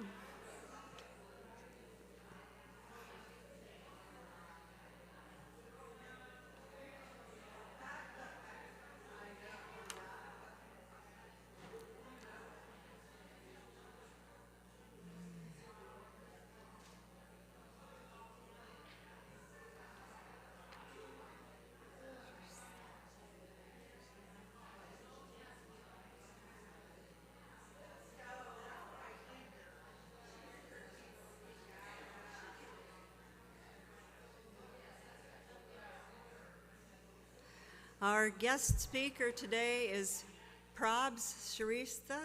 I'm not sure I'm pronouncing that right. I'm old German Lutheran, so I could say all the old German names, but Probs is the UNL's first sustainability officer, and he's got just a wealth of information on what we can do to preserve the earth and for future generations, get rid of some waste, clean things up. I'll let him tell you all about it. Thank you. Thank you, Bev. Yeah, can you hear me well? Yes. Yes? If you do not hear me well, please let me know, okay? Because my voice goes down sometimes, so this is very helpful to me. This works? Great. Okay. Fantastic. My name is Probs Shrestha. I am, as Bev indicated, I'm UNL's first sustainability officer. So what does that mean? What does that mean to be the only sustainability officer for the University of Nebraska-Lincoln? As you know, University of Nebraska, we have 26,000 students, and we have 10,000 faculty and staff. So we are a mini city of its own. Like many of your households, we consume electricity, we consume energy, we demand food, and we also produce waste, a lot of those. And we are always in a building phase, right? So as we are doing all these activities, as we do in our homes, how are we going to impact our pollution, our waste? How are we going to decrease that? And there's lots of leakages. How can we be more efficient with our electricity use and water use? Everything related to that goes through my office. We want to make sure that we are better stewards of not only our building structure, but also all of the above, as I just indicated, because those are financial resources, and we need to be stewards of financial resources as well, because that has a direct impact on how much we can take from the earth. So before we move on to the seriousness of the presentation today, what you'll hear is a very simple story. University of Nebraska, Lincoln was not known to be a leader in sustainability affairs because there are many universities, as you know, and we are in the Big Ten. We are often compared with the Michigan and Penn States and others, Minnesotas of the world. We are one of the youngest programs in the whole Big Ten. There are 14 colleges in the Big Ten, and what we've come together as a community is a fascinating story, and I'm going to tell that as much as possible. Also, this crowd is a little difficult to me because I've never presented in front of so many of you. So I hope that by the end of my presentation today, we get more interaction. You get to invite more folks like me from UNL, because they are fascinating people like I am, and they love to talk. They love to, yeah. Little self-promotion doesn't hurt, right? So before I begin my presentation, I briefly would like to say that I came to Nebraska in 2006 as a graduate student. Originally, I'm from Nepal, and I'm joined here today by my father-in-law. Can you just wave, Daddy? There. He just came from Nepal Tuesday, and we just had a baby. He's 7 months old, and this is the first time he's meeting his grandson. So it was a very, very personal and emotional day yesterday. But they quarantined for 5 days according to the Lincoln Lancaster health directives, and they got to see the grandkid for the first time yesterday. So I hope by the end of this presentation that it has been a very spiritual journey for me also, because I'm a Hindu, but I went to a Catholic school and college back in Nepal, and then it is very important to me that we do this, and the university is accountable for all these activities that we conduct every day in our day-to-day operations. So let me begin. If you do not remember anything from today, just remember these 4 things. That is, there is a consensus among the scientists that climate change is for real, and it is a serious thing, but it is solvable. And what I mean by that, I'm not saying that there is a superhero that will solve everything. There's neither a supervillain or a superhero that is that's causing this, right? And there will be a solution. We all need to work together. That is the idea. And hopefully, I'll have time to talk about spirituality a little bit in terms of what it has meant to me since November of this year, and that we can have maybe 10, 15 minutes for Q&A towards the end. So I do not know. Again, this is a tough crowd because I do not know what you know. So let me begin with what we normally do in our class, and we talked about what is greenhouse gas emissions, or why is it a problem today, right? So if you compare the solar system, and if you compare life in the solar system and the universe, we know as of now that the planet Earth is the only place where there is life. And why is life only in planet Earth? That's a very good question. There might be in Mars, right? We've known something about identifying foreign objects recently in the news, but the reason why we are able to have life in Earth is because carbon dioxide, and because it does not allow us, it traps heat and doesn't allow the heat to escape from the planet. Why is carbon dioxide a problem? Because we've had so much of carbon dioxide emissions that it continues to trap more than it used to radiate. Hence, we have something called the greenhouse gas emission problem or global warming problem, and that is the science. And then what happens if the world is warming? There are 10 indicators, and this is from the National Oceanic and Atmospheric Administration slide. What they tell is when there is a warming world, these are the 10 things that will happen. The glaciers are melting, so that is a big problem right now in California and Colorado, as you've heard in the news. The Lake Mead is going down significant levels. and that's because the snowpack that feeds these rivers, the Colorado River namely, there's not much snow anymore, hence the problem of global warming. The snow cover is also going down. Also, if you look, I don't know, how many of you, I even forgot to ask, how many of you know where Nepal is? Okay, so if you believe the world is round, because I know there are some people who don't believe the world is round, and if you dig a tunnel from Tampa, Florida, the other side would be Nepal. Okay, that's where Nepal is, the size of Arkansas, and it is full of mountains. 8 of the world's 12 highest peaks in the world are in Nepal. So it's a very high country. So the highest peak in Colorado is 14,000. Ours is 28,000 and above. So it's really big. So, and the glaciers there are melting.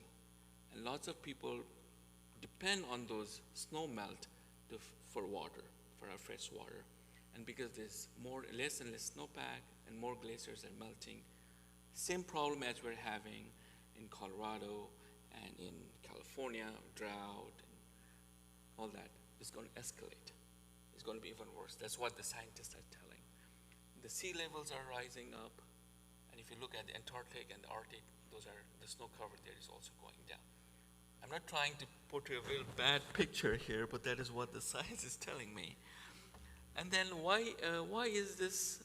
Is there an evidence, a unanimous evidence among the scientists, and yes, about the reason why this is happening? If you look at this graph, it goes back lots of years. I was not born there, okay? I was born in 1980s. If you see that, when it starts really peaking is when we had Industrial Revolution.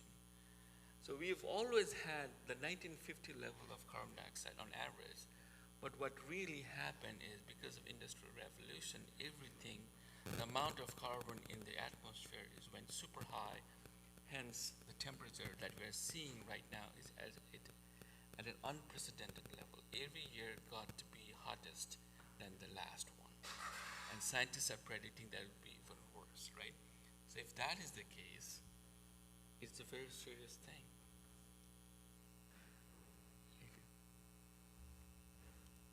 Supposed to run?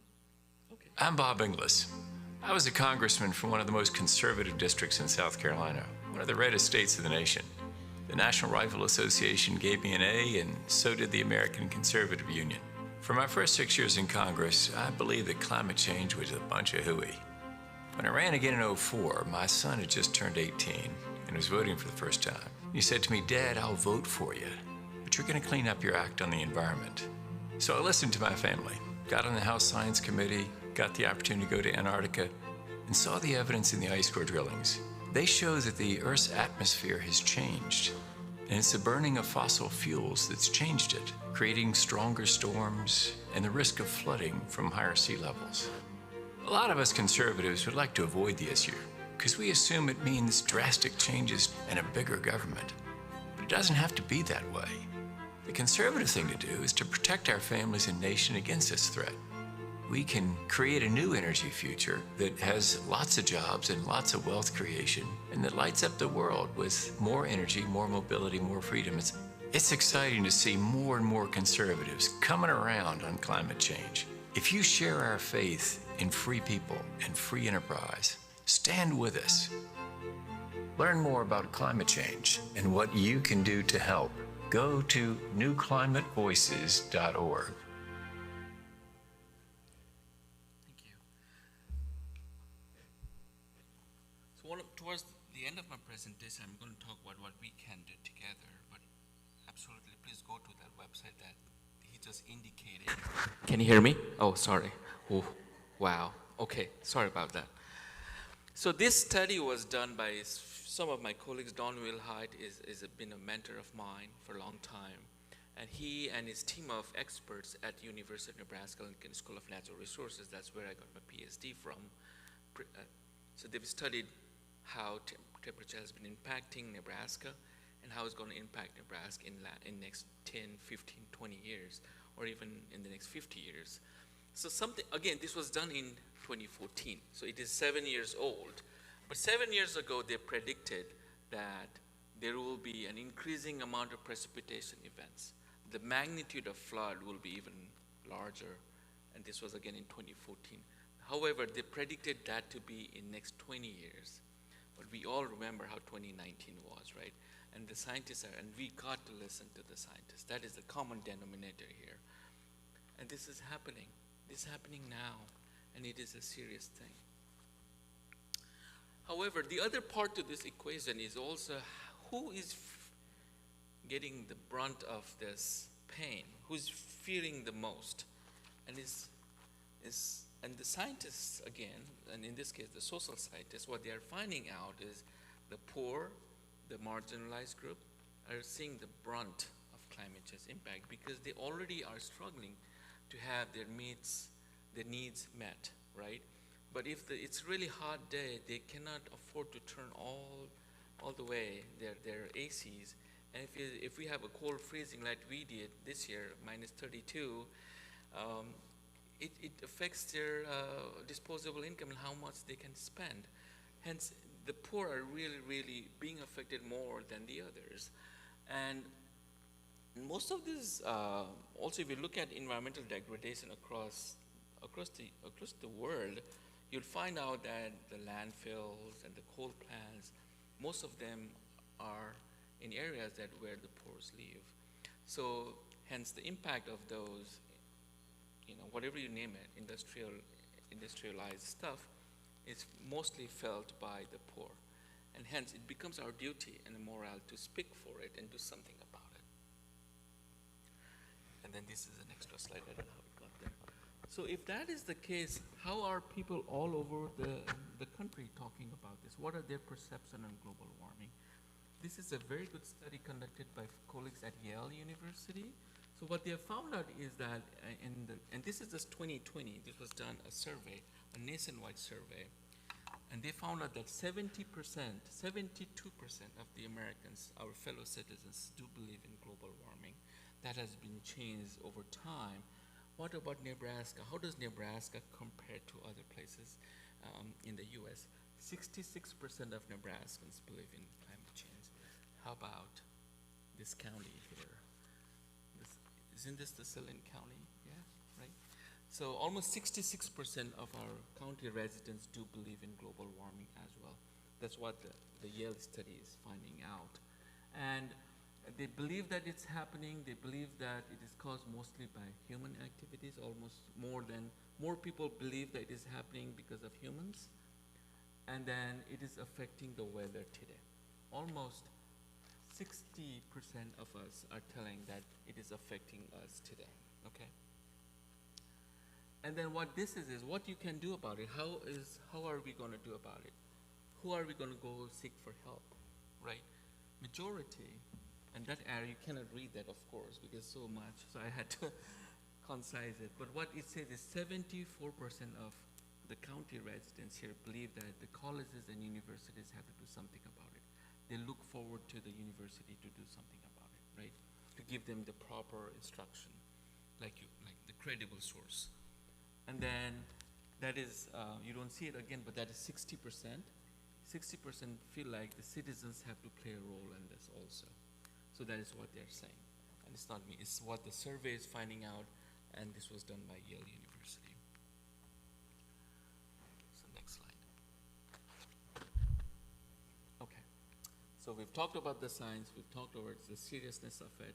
Is it solvable? And that is where the story of Nebraska comes in. That is the story of University of Nebraska. And I think it is. Because I have a first-hand account of making things happen, and I know if I'm not an optimist, I would not be standing here. I cannot come to work every day because that doom and gloom will kill me, So I have to be an optimist, and I have, and there are so many stories to tell about that. So what this is as our country and many other countries in the world, there are 197 countries in the world have come together and found out that we have a sustainable development goals. These are 17 goals that have been mutually agreed upon by all the nation states, and we try to approach that goal by whatever we do, okay? It looks very ambitious. It looks more like a nation state kind of responsibility, but University of Nebraska also incorporates some of these ideas in our teaching, our research, and lots of other practices. And what we do here, especially starting 2 years ago in 2019, is we've incorporated some of these ideas from the System Development Goals in our teaching. So we talk about how do we, the number 13, what is number 13? Is climate action. How do we provide climate action? How do we teach students to be climate activists in some ways? And not the one who's shouting always, but also providing solutions, okay? That's what we're talking about here. And how do we advocate for number 16 is peace and justice for all. Those are some of the key tenets of what we practice, and that is what we're incorporating. And it's not just us. It's universities across the nation, across the world are using this as their framework to go forward in these very serious times. Some of the stuff that we're doing here at the university, we are a styrofoam-free campus. What that means is you cannot use state dollars to buy foam, anything foam related. And this just didn't happen like that. It was one student. If there's one person in this room who believes that she or he can make a difference, I strongly advocate for you. I've seen one person make a change at this university, and that person he was just a student. He did not like foam, not only because of climate, it was for mainly health reasons, because it has carcinogens in it. So if you use a lot of styrofoam, you're literally ingesting some of this chemical that might cause cancer.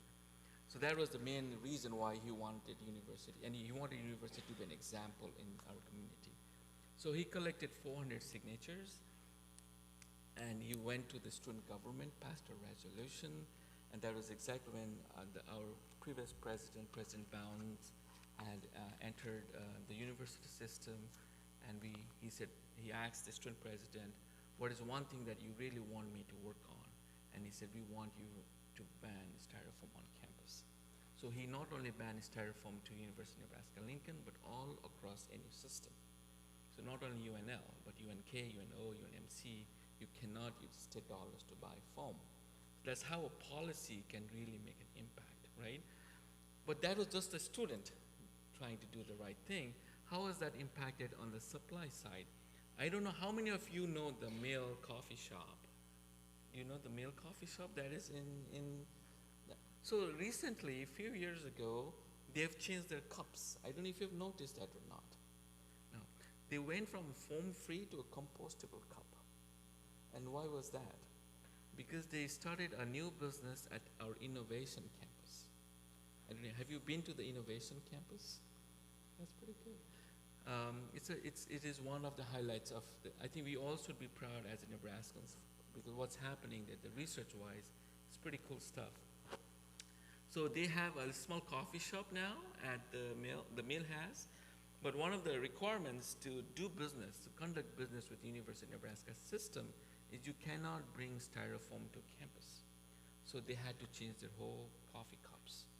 And if the economies of scale don't add up, you can't just have a certain kind of coffee cup for one brands and then don't have others. So they bought, they bought a wholesale, and now they have compostable cups everywhere.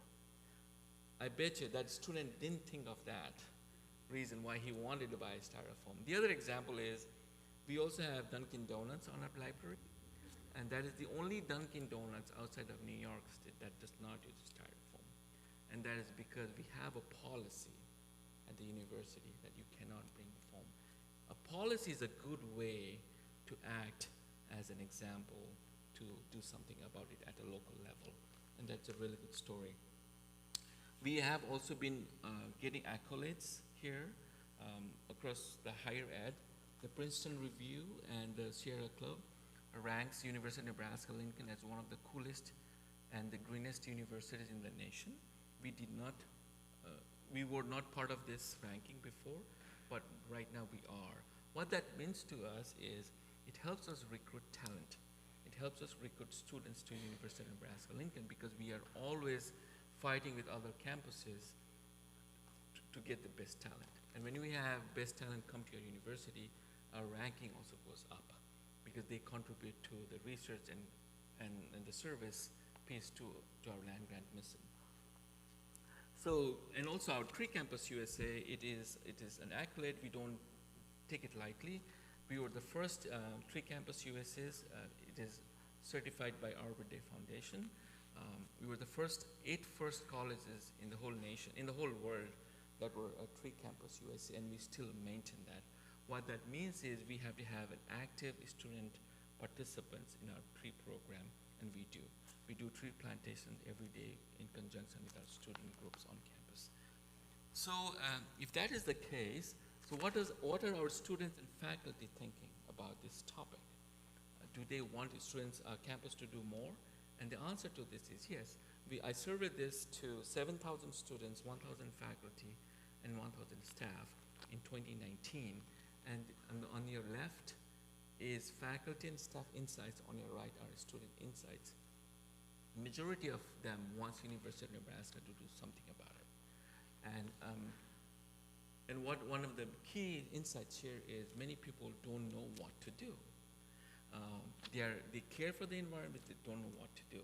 Hence, the office works with them, different deans and colleges, to put in practice different programs on campus so that you can contribute also to our central mission of our campus. And we want to be, and I'll talk about what our mission is, or what we're doing as a plan. What went well, or what are we doing well? So as you have seen already, carbon dioxide emits. The main problem here is the emission of carbon dioxide. And we, as a mini city in our own way, we produce carbon dioxide too.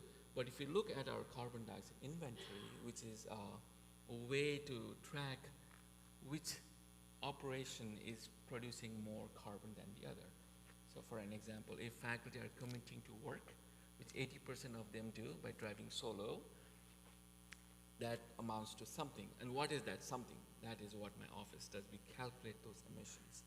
We buy food from different sources from all over the country. We calculate that also. There's a calculator, we plug in all these numbers, and it'll spit out a number. If you look at that number, over time, it has been decreasing. Also, as you know very well, we have lots of buildings like this on campus, and we need to heat and cool, and that that needs electricity and natural gas. But we are so efficient in our use that it has been declining, even though university continues to be larger and bigger. Okay, and that is a very good story in itself. And that is only possible not because we care for the plant, also because we are very stewardship, financially very stout, because it has to have that piece in there. Otherwise, we can't just do one or the other. These are all tied in, because when you're saving money, you're also saving the planet in one way. It's the same part of the coin. So we've been doing that. It takes it is a data-intensive work. As you know already, we need to know how many faculty are coming to campus by driving, how many students are driving to campus, and it is a tedious endeavor. We also have legally protected area. I don't know if you've been to the 9 Mile Prairie. That is a University of Nebraska owned property, and we conserve biodiversity there. And our hazardous waste do not just go anywhere. We have EPA guidelines that will help protect us. And also our stormwater management. When there's rain event, the first half inch, we need to conserve it. We cannot just have it run off our property or our area, the university. So we have systems in place that will hold that 0.5, the first half inch of rain within the university premises. So these are some good practices that we are preaching, or that we're practicing. But we could do better too, and that's where we're working right now, because we are not a perfect campus, but we continue to work with different departments to do even better than what we have. And this is just 2021. This is just last semester, okay? And what you guys see here is we have a construction and demolition policy that we are trying to put in practice. Lincoln Public School already diverts 80% of their construction and demolition waste. We are trying to be an example on that front also, because there's lots of renovation happening on campus. Okay, thank you for letting me know. Thank you. So we are trying to, oh wow, that was really sharp, huh? Okay. Whew. Let me drink some water. Maybe it's a good time to drink water.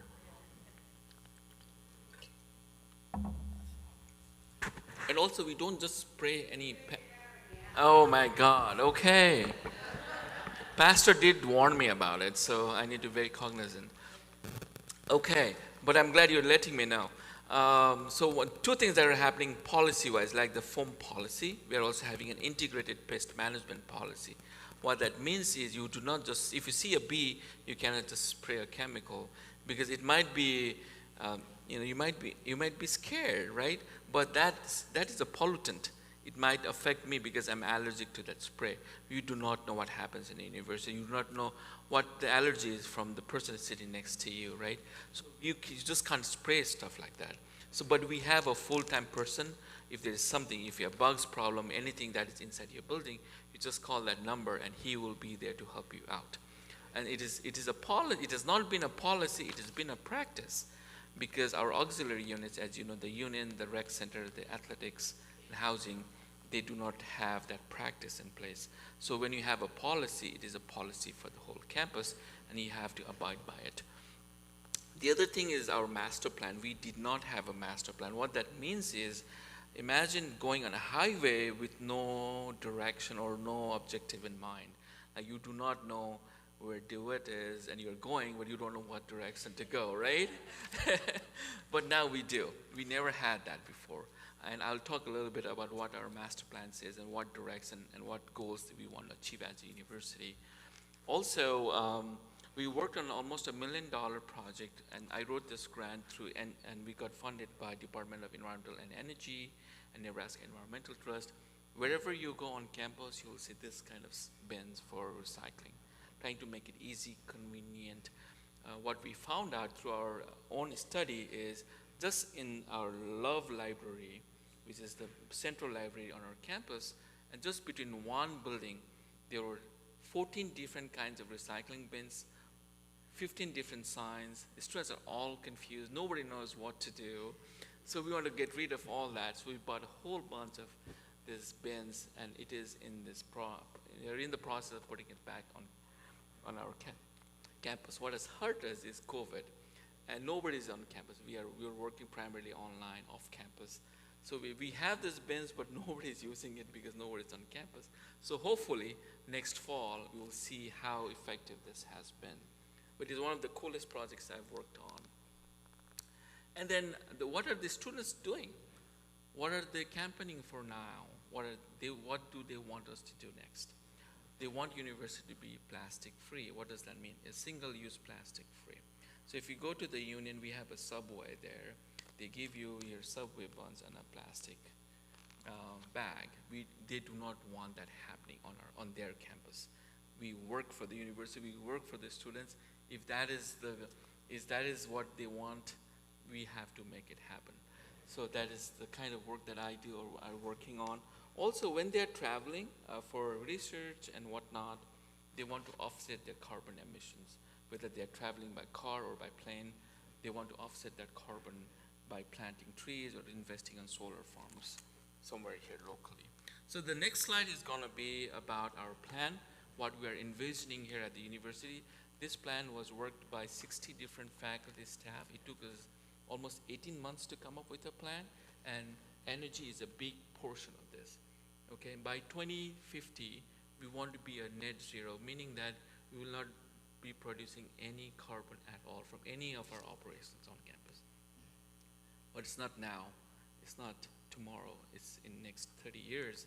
But there are certain things that we have to burn, like natural gas is the reason how we heat our boilers.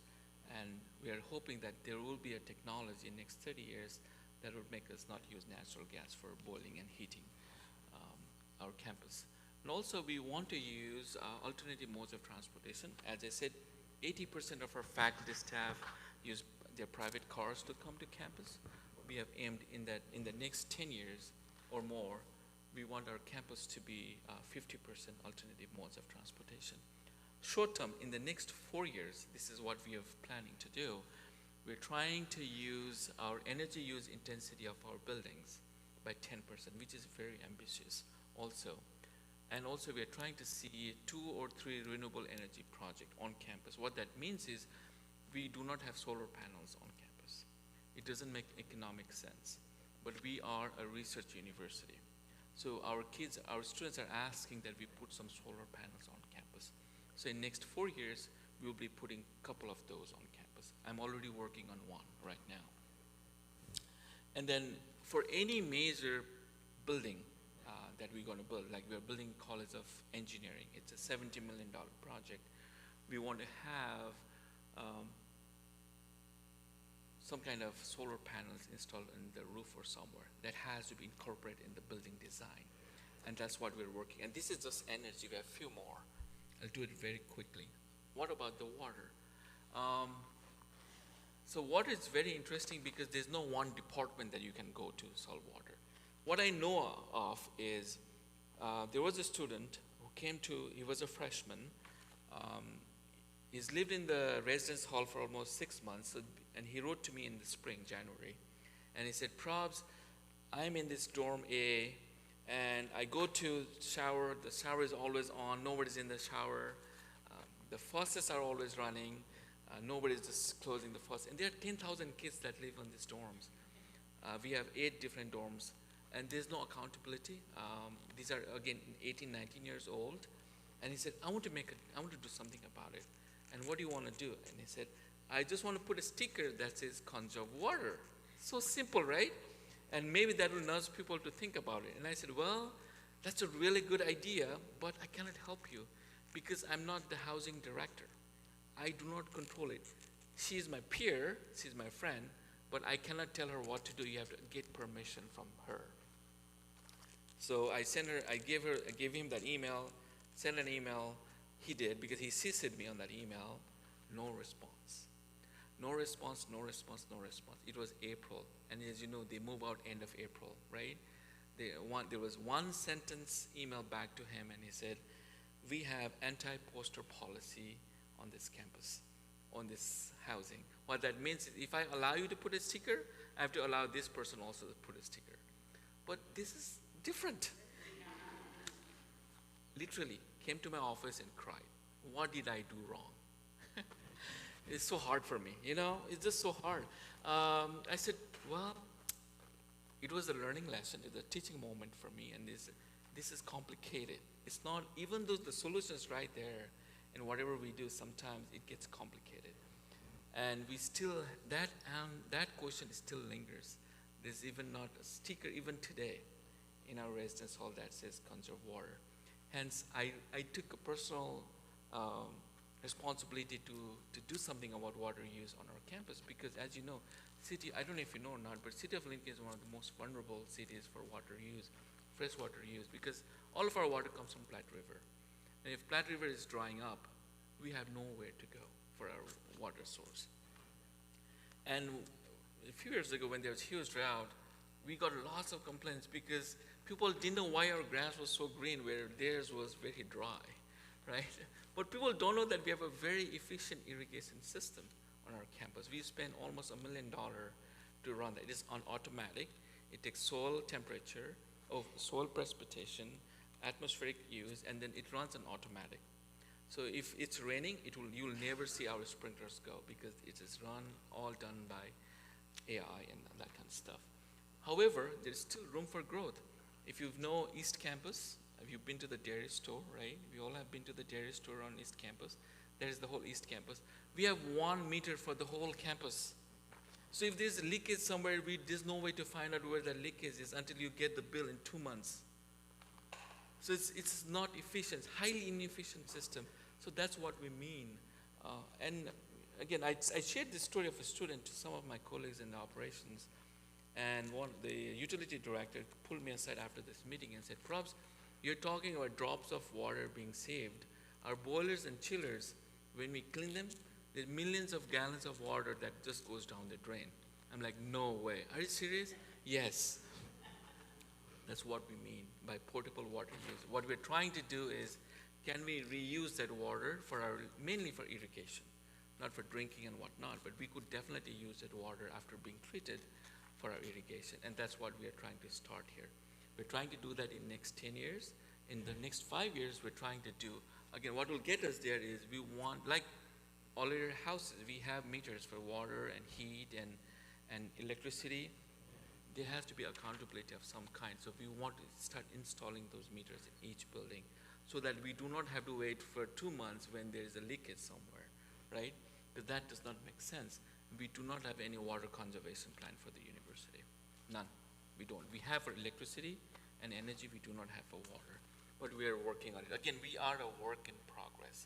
And we need everybody's effort, and that's what we are trying to do here every day. Transportation, I talked about it briefly, but mainly what we're really trying to do is our transportation is almost 40% of our emissions. So we want to lower that.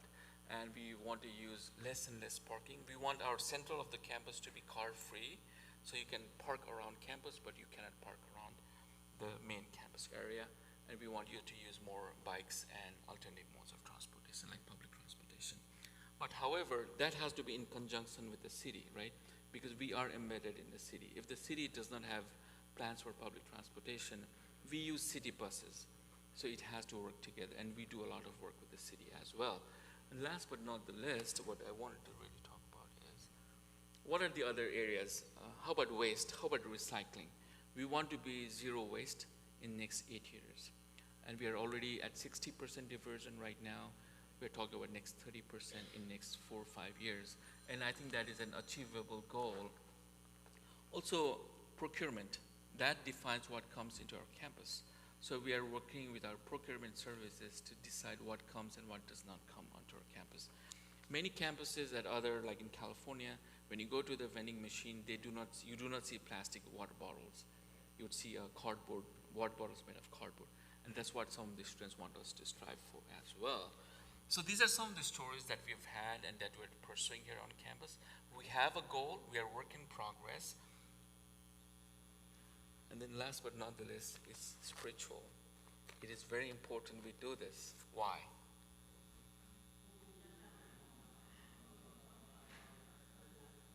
I find my baby very cute. I don't know about you.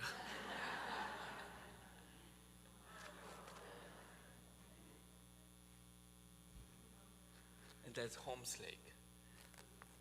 The question is, and I know so many of you have grandkids, like I did, or maybe great-great-grandkids.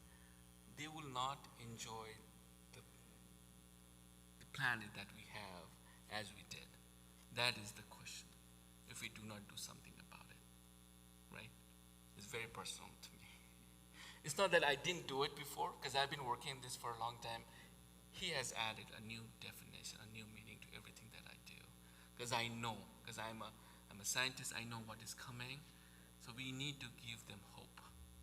That's the main reason I'm here today, to pass this thing. We need to continue to do this. No, whether you believe in climate change, that is not the question here. Can we do something right now? How can I come back home, look into his eyes and say, it's too late. It's too late to do anything.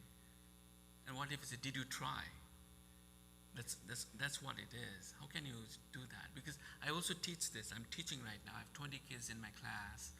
And that is the same question. Like, they're so frustrated because it's not moving in a certain direction that they want. But we are in a democracy country. We need tolerance. We need patience. It does not happen like that, right? And we're talking about huge scale problem here.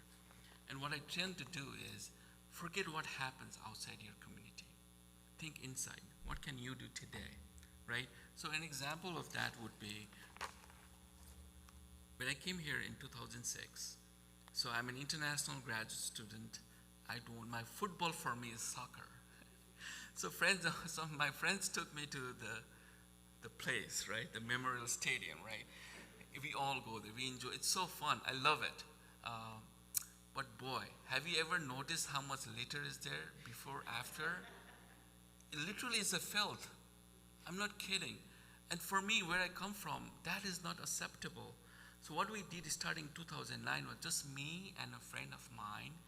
We started going around the stadium within the university premises and say, sir, can you put your cans in this bag and bottles in this bag? That is just me, international graduate. Because the other thing was not acceptable to me at all. So people thought we were monitoring them. and our bags were transparent, they would not participate at all because they thought we were policing them. And that was not the goal, right? So what happened very quickly after 2 games is we changed our bag to a green bag where you couldn't see what is inside. And we still today, after 10, I'm very proud to say this, after thousands of people that have volunteered for this event, we call it Go Green for Big Red, and we still do today. We didn't do it last year, of course, because we didn't have game, and we sucked really bad. So nobody wanted to go to the game. But hopefully we'll continue this. Lots of support from our community.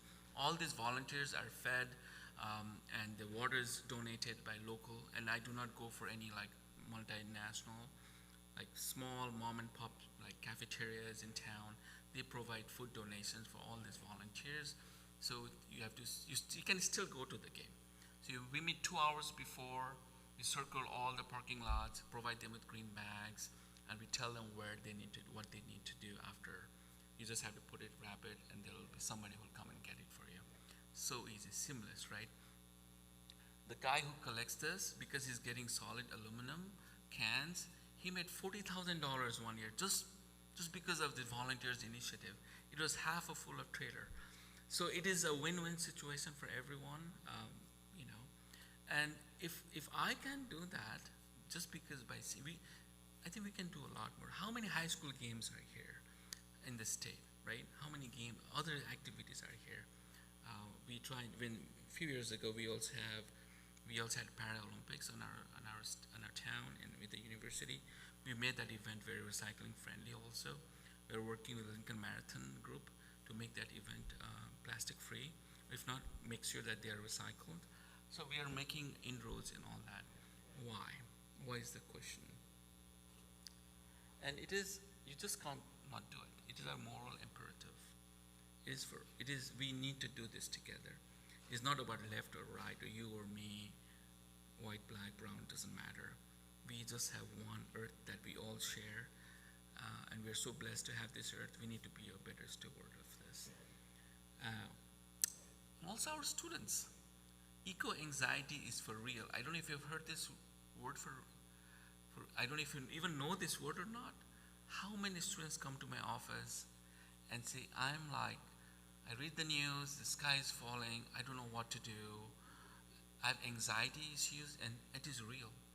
They're taking depressant drugs, and I need to give them hope. So I said, okay, let's plant some trees. What goes wrong by planting trees? So let's recycle this event. Can you come to Jazz in June, which is happening right now? That is recycling friendly too, and they're volunteers. Can you join me? It doesn't have to be 10 people, just you and me. If the others would come, that's fine. But he or she feels so much better because you have done something good for the society and community. That's what this is about. We need to give them hope. If we don't have these activities, it is just hard. And they need to learn also. How do you solve global climate change when you can't solve your own community's problems? Right? It's multi-scale. It's very, very complicated. And I think we owe it to our future generation.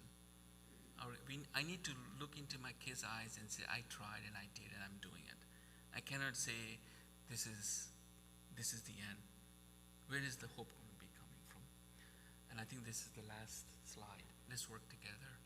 Please invite more of us. Let's talk about this. And then this is my website. This is where we are at. That's how Bev found me. But I have a couple of things because Bev told me, please give us some ideas on how we can do.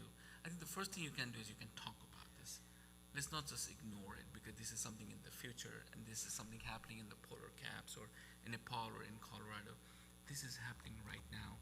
And there are people that are being affected in our community today. Right, that's one thing. Also, if you can practice a behavior that is for the environment, it can start by recycling. If not, you can look at, and again, there is a dollar and cents attached to this also. If your home is efficient, it helps you first than any other person. Right, that is also something that we've learned through our university. And then I think we have to be an advocate of some kind. Sociologist Bell, I teach environmental sociology also, he's mentioned that if you do not go out of your way to do something about the environment, the status quo results in a negative harm. That is where we're at. That's where we stand right now. So we have to be active. We have to do something about it. I don't know how many of you go to council meetings and whatnot. Please ask policymakers what their plan is, because it is affecting your bottom line. It is affecting your insurance. It is affecting your 401k. What is your plan for my house? Because it's going to be affected. Because we have to come together. Because we've tried going to the top also. They don't see the push. They're saying only it's the youngsters only pushing me. But you have so much power. We are in a democracy. They have to listen to this. It is not a left or right issue. I think we can do this together. So that's my presentation. I'm open to your questions. Please let me know if I can do anything for you, for your community. We have a whole bunch of students that are really active in this field, and we'd love to work with you. Thank you.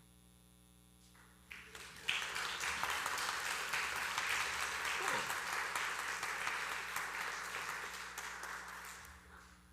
Questions? Yes?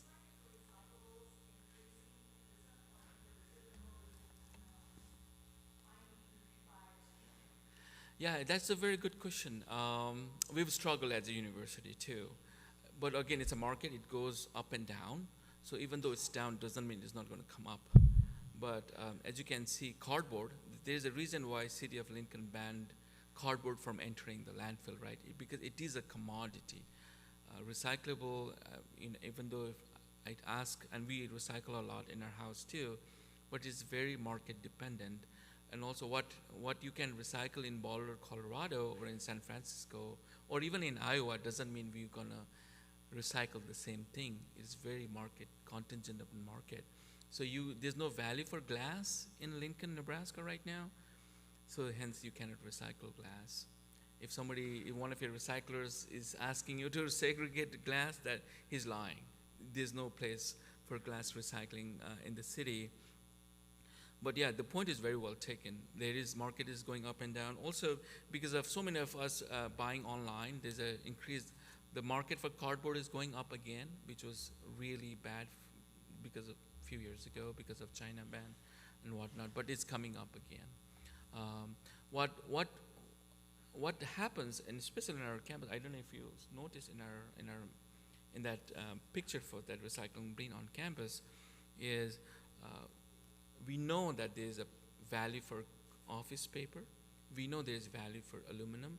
We know there's value for cardboard. Hence, we do not commingle everything. I know it is convenient to put everything into one bin, but what we are hearing from those, we call it recycler processing plants. There's two. There's one in Lincoln that we work with. What he's been telling is, source them, please source them for us, because when it commingles, there's no value. As you can see, we are a university, we use lots of office paper that still has value in it, and we get something in return. So we're trying to make it sustainable as financially, in that case, that whole operation, as much as possible. So our cartridges has a market, our pallets have a market, our paper has market, our cardboard has market, but there are other things that there's no market for it, so we have to subsidize those. But it's very market dependent, yes. So I recommend you check with whoever is a recycling company local and see, does it really get recycled? I think is the first question that we should be asking. Because many would just say to run their operation to get your business, but at the end of the day, I think they might end up in landfill. Questions? You're just letting me go like that, really? There's no questions. Thank you for your time. It's been fascinating to talk to you. Yes. That's all. Thanks.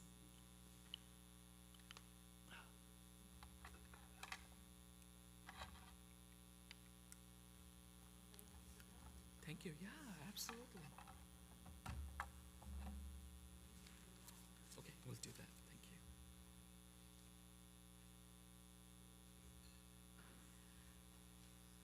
Well, we're coming close to the close of our day here. Maybe just another 10-minute stretch break or so, and then we'll, what is it, 9? It's almost 17:40. Just take 5-minute break or so, and then we'll go on with our worship service, and we should be done by 6:30 and ready to eat, okay?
Okay, ladies, if you'll take your seats again, I think we'll try and get started with our service.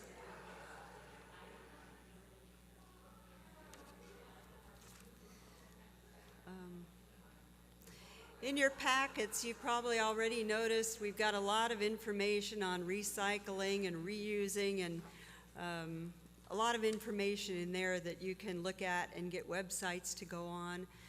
Some of the things we've done here today to promote recycling and reusing is the plateware, the dinnerware that we're using is all recyclable. We aren't using styrofoam cups. We asked people to bring their own drinking bottles. The cups and stuff that they've ordered, they can be composted. And I think we put some information in the packets on where you can get that stuff if it's something you would want to consider ordering for your own churches. So I think all that information's in your packet. But we'll go ahead and start our worship service now. Karen is going to be our leader, so we'll let her come up and start things out for us. And it'll all be projected up here on the screen. You'll be able to follow along.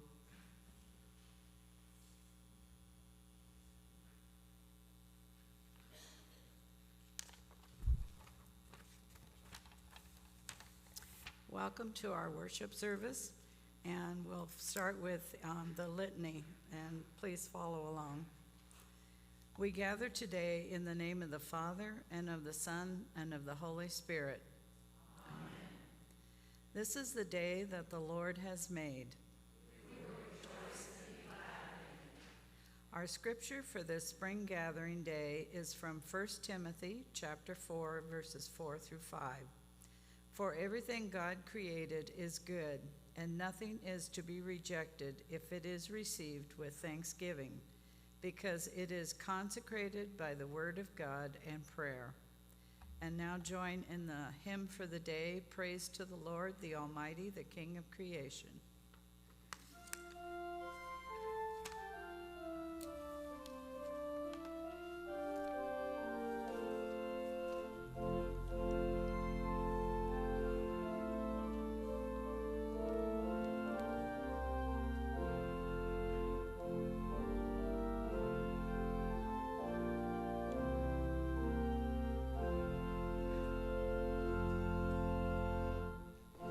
Praise to the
ever-living God, you created the earth and all that is in it, and found it very good. Forgive us all that we have done to harm the earth and one another.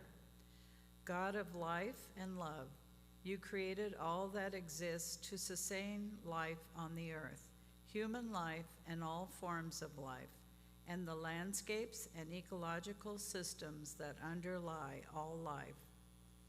Forgive us for squandering the incredible natural riches of this earth, using your creation as if it were merely a collection of objects for our use alone.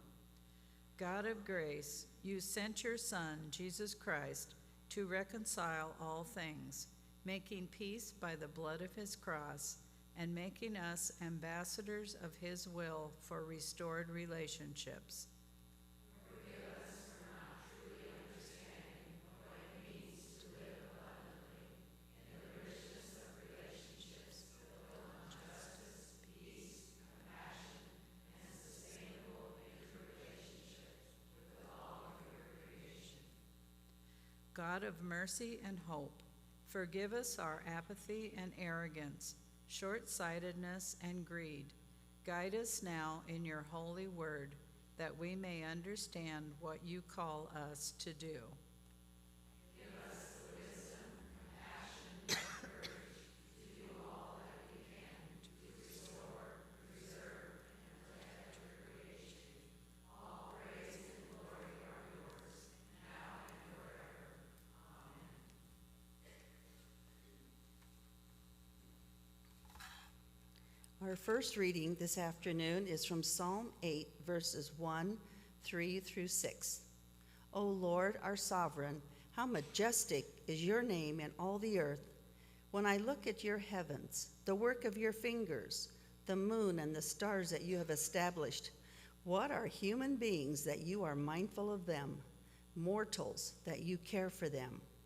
Yet you have made them a little lower than God, and crowned them with the glory and honor. You have given them dominion over the works of your hands. Here ends our reading.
We continue with the readings. The pastures of the wilderness overflow. The hills gird themselves with joy. The meadows clothe themselves with flocks.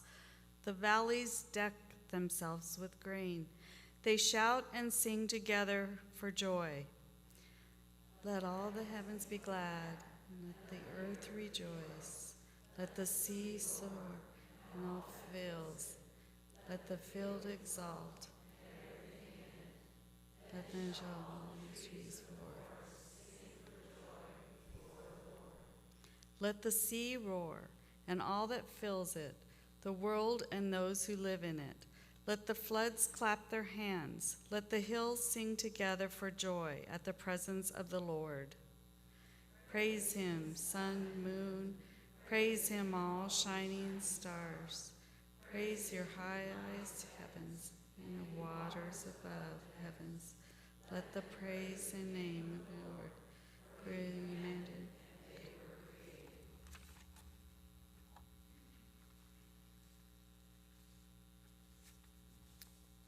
Will you close your eyes for the meditation, please?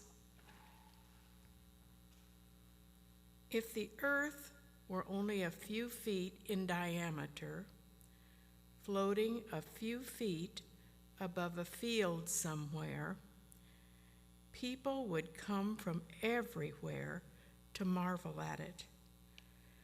People would walk around it, marveling at its big pools of water, its little pools, and the water flowing between the pools.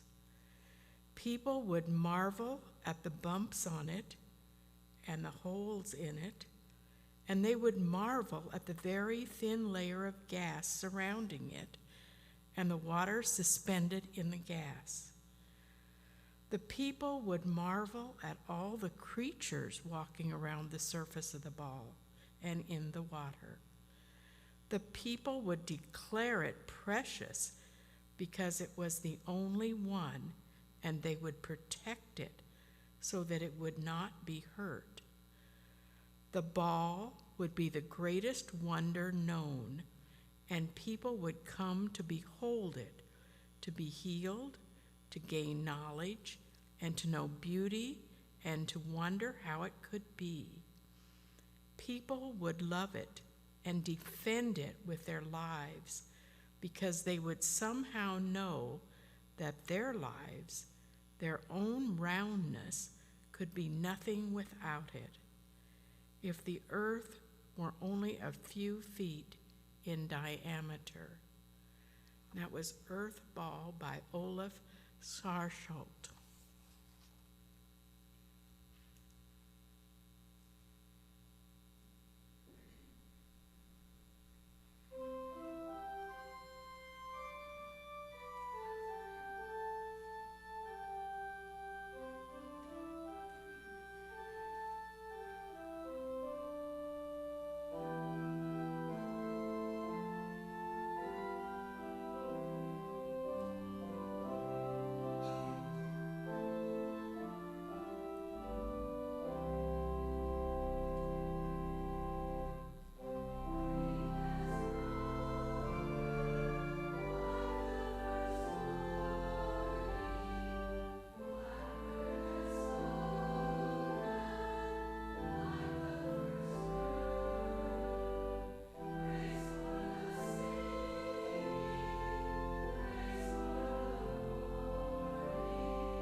Please join me in the first article, creation. I believe in God the Father Almighty, maker of heaven and earth. I believe that God has made me and all creatures, that he has given me my body and soul, eyes, ears, and all my members, my reason and all my senses. He also gives me clothing and shoes, food and drink, house and home, wife and children, land and all I have. He richly and daily provides me with all that I need to support this body and life. He defends me against all danger and guards and protects me from all evil. All this he does only out of fatherly, divine goodness and mercy, without merit or weakness in me. For then this is my duty to thank and praise, serve and obey him. This is most certainly true. Now we will sing, we plow the fields and scatter.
Please join me with the prayer. We who have lost our sense and our senses, our touch, our smell, our vision of who we are, we who frantically force and press all things without rest for body or spirit, hurting our earth and injuring ourselves, we call a halt. We want to rest. We need to rest and allow the earth to rest. We need to reflect and to rediscover the mystery that lives in us. That is the ground of every unique expression of life, the source of the fascination that calls all things to communion. We declare a Sabbath, a space of quiet, for simply being and letting be, for recovering the great forgotten truths, for learning how to live again. Amen. Would you please stand?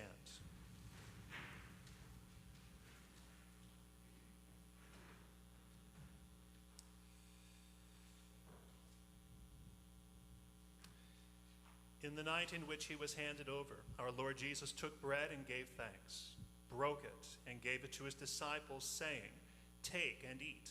This is my body given for you. Do this for the remembrance of me." Again after supper he took the cup, gave thanks, and gave it for all to drink, saying, "This cup is the new covenant in my blood, shed for you and for all people for the forgiveness of sin. Do this for the remembrance of me." Lord, remember us in your kingdom and teach us to pray. Our Father, who art in heaven, hallowed be thy name. Thy kingdom come, thy will be done, on earth as it is in heaven. Give us this day our daily bread, and forgive us our trespasses, as we forgive those who trespass against us. And lead us not into temptation, but deliver us from evil. For thine is the kingdom, and the power, and the glory, forever and ever. Amen. Christ has set the table with more than enough for all. Come. Please be seated, and a short word of instruction. You have never seen one of these before, I am guessing. What it is a hands-free dispenser for these communion wafers. You will be invited to come forward. We will serve one side of the congregation and then go to the other side of the congregation. You will extend your hand, and I will drop one of these wafers into your hand, and then you will go to take an individual cup, which you can then place into the disposals on either side as you are finished communing. With that being said, all is now prepared.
Please stand.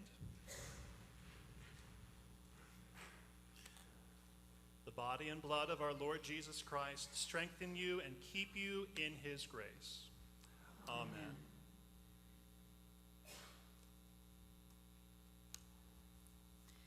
Finally, friends, rejoice. Aim for restoration, comfort one another, agree with one another, live in peace, and the God of love and peace will be with you.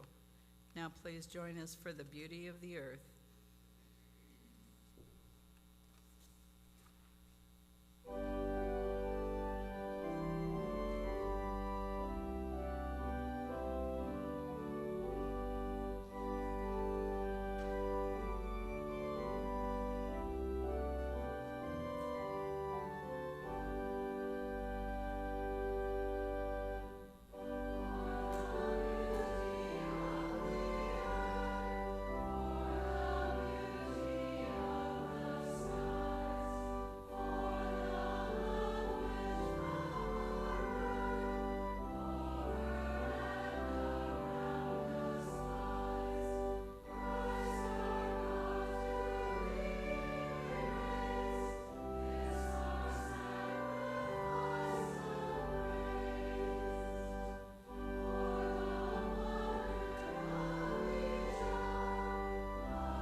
Well, you can all be seated. This concludes our worship service for today. We made it through our spring gathering in the summer of 2021. So thank you all for coming today. There are offering plates at the back, so if you still have an offering to give, you can put that in the plate at the back as you're going out of the sanctuary. There are some good displays in the dining area where we're going to be eating. I know there's some rugs made out of plastic bags. Everybody always wants to know what do you do with all those plastic bags? You aren't supposed to burn them. You aren't supposed to put them in the trash. It's a problem. But there's a rug maker that makes rugs out of plastic bags, so that's on display. Some other displays about things you can use this instead of that. And so take your time to look through those things and enjoy a visit with each other and enjoy the meal. And I'm going to ask Sandy, our president, to come up one last time to give the table prayer for us.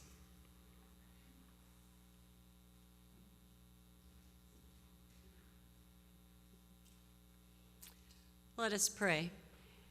Heavenly Father, we thank you for this day. We thank you for this time that we can spend together. And most of all, we just thank you for your Son, Jesus Christ. Bless the food that we're about to eat, that it may nourish our bodies, so that we can go out into the world and serve you. And please be with those who prepared the food and also those who clean up afterwards. Again, be with all of us as we go about your journey and go and be God to others. In your name we pray. Amen.